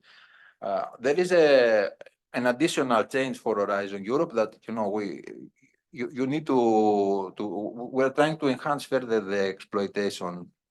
So within the next year and within the 4 years, of course, you need to make use, let's say, to the maximum extent of the results of the project.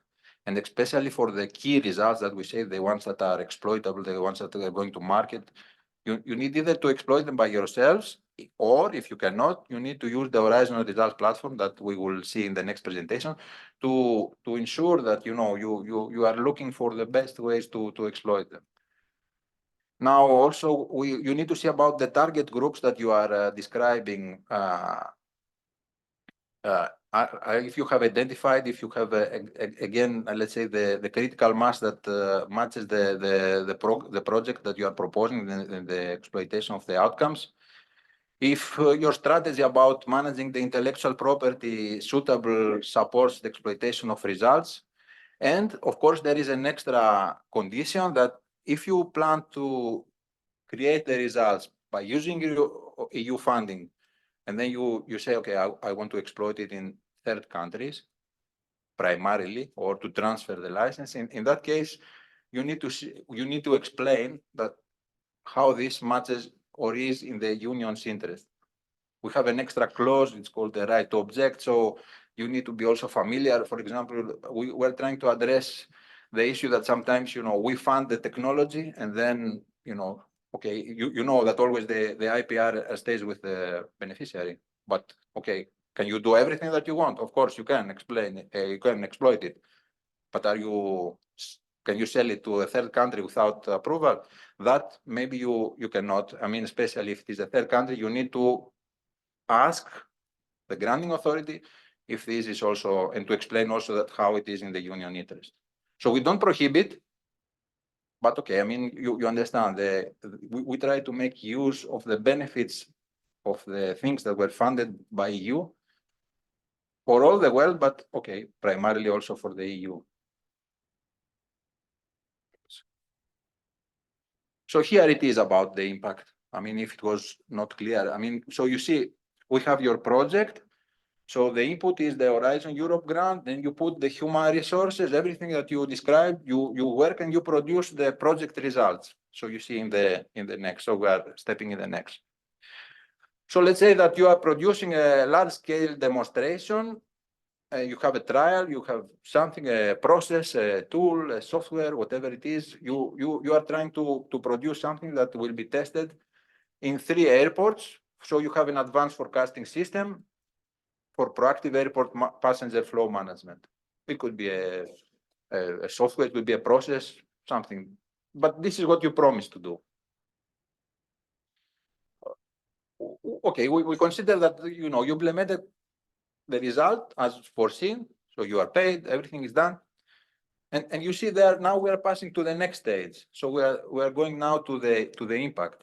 So we have the short-term impact, and according, as you see, to the work program outcome, the work program outcome could say that you provide innovative accessibility and logistics solutions for the European transport sector. And here, the contribution to the expected outcome could be if you say that, okay, I will do the trial with 3, but once I am finished and it's successful, I will test it with 9 airports. And the long-term impact that we said, because you promised what you did, but when you describe the proposal, in order to get the maximum, you go for the long-term impact also, the scaling, as we said. So if it is used in many airports and it increases the passenger capacity by 15%, an example you see, and passenger average throughput from 10%, leading to 28 infrastructure cost reduction. So this is the long-term impact. And this is what we are trying to say, to explain. And that's sometimes that may be missing. And you say, but I had a good idea. But you see now that we're trying to help you to understand all the other things that you need to put in your proposal to make it a good proposal. So I don't know, I hope so far that you are finding something that helps you. I mean, I hope at the end you will have something that maybe gave you some more, let's say, feedback, what you need to do. And now I will finish. I'm not I will not make you use of your time more. So we are going the quality of implementation, the third criterion. So here, the focus is on the proposed work plan. So what you propose to do to implement the action, and then the effort and resources. So is the work plan of good quality and effective? Do you have quantified information so that we can monitor the progress to understand, you know, okay, that later, you know, when the project officer with the experts help evaluate if the project is going well, have you put measurable targets so that somebody can understand, okay, this is going well, I can, let's say, proceed with the payment? Do you have the logic structure in the timing, in the delivery of the work packages? Or are the resources that you have dedicated, let's say, in line with the objectives and deliverables? What about the critical risks? Have you thought how to manage to tackle them if there is a risk mitigation tactic? And the second, let's say, part of the quality of implementation. So now it focuses on the quality of the participants and the consortium. So this is also important. So when you read, do you see that the consortium match the project objective? So do you think that the capacity of the persons who are involved, I mean, they are able to deliver the project? This is the question that we ask to the experts. So you need to establish, is the consortium having the necessary expertise, including also the areas that we said, the horizontal, the open science, the gender.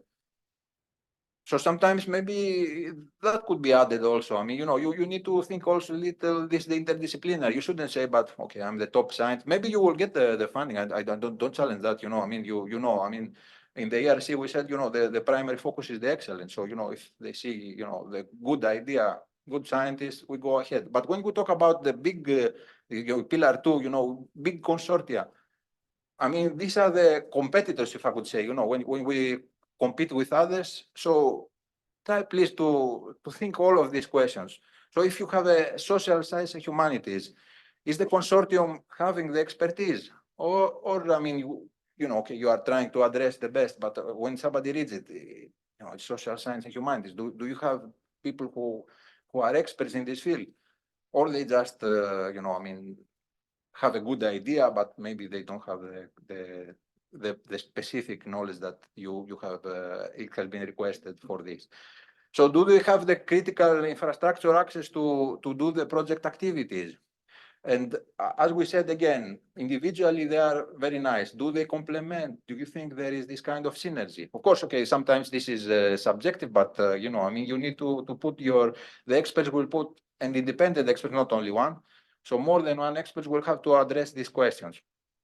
So how does each of the participants, the beneficiaries, potential, the consortium members, contribute to the project? Do they have a valid role? Do they have resources? Do they have what we call the operational capacity? This is what we are assessing. So is this, multi-millionaire project, is this beneficiary able to carry it, or these two beneficiaries, are they able to carry it, or you would say maybe not? Because this could be a reason also because sometimes, again, you were telling me that, okay, I think that they are funded or they are not funded. I think, that we are trying to address with the best way the evaluation. So is there industrial commercial involvement in the project for the exploitation of results? And one final point. So the best way to learn is by doing things. So you need also to register as experts. I think if you see and participate in the process, of course, you understand when you are on the other side. And again, as we said, it's you, the experts, the expert community, the scientists who are reviewing the project. So it's not the commission. I mean, we're trying to put, I think we have managed to put a transparent and objective, and we are always improving when we hear. We are working with you, with members from the community, with user groups, what we call, representatives from all universities, all countries, different expertise, the national contact point. So the process is there and it is advancing that's why also as we explained, you see now Canada, New Zealand, they are joining the program. I mean, we have tried to set it in such a way that, promotes the international cooperation and it gives credibility. I mean, it has the peer review. So I hope at least that I helped you a little to clarify or to learn a few things that maybe you didn't have in mind. So I hope it was beneficial, and I thank you for your time and questions if you have. So, Now it's time for coffee break. okay. And the questions in Slido, we are waiting Fine. for them and after the coffee break. 10 minutes coffee break until 4 o'clock.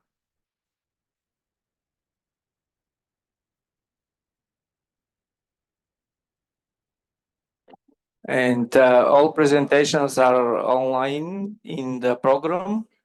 The topics of the program are related to the PowerPoints of the presentations.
Let's start with the final part of our event today.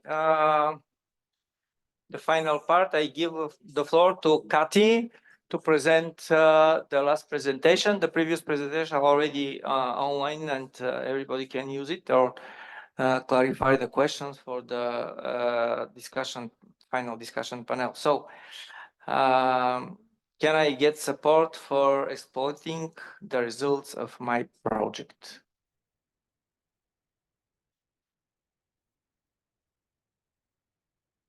Maybe you have to switch the PowerPoint.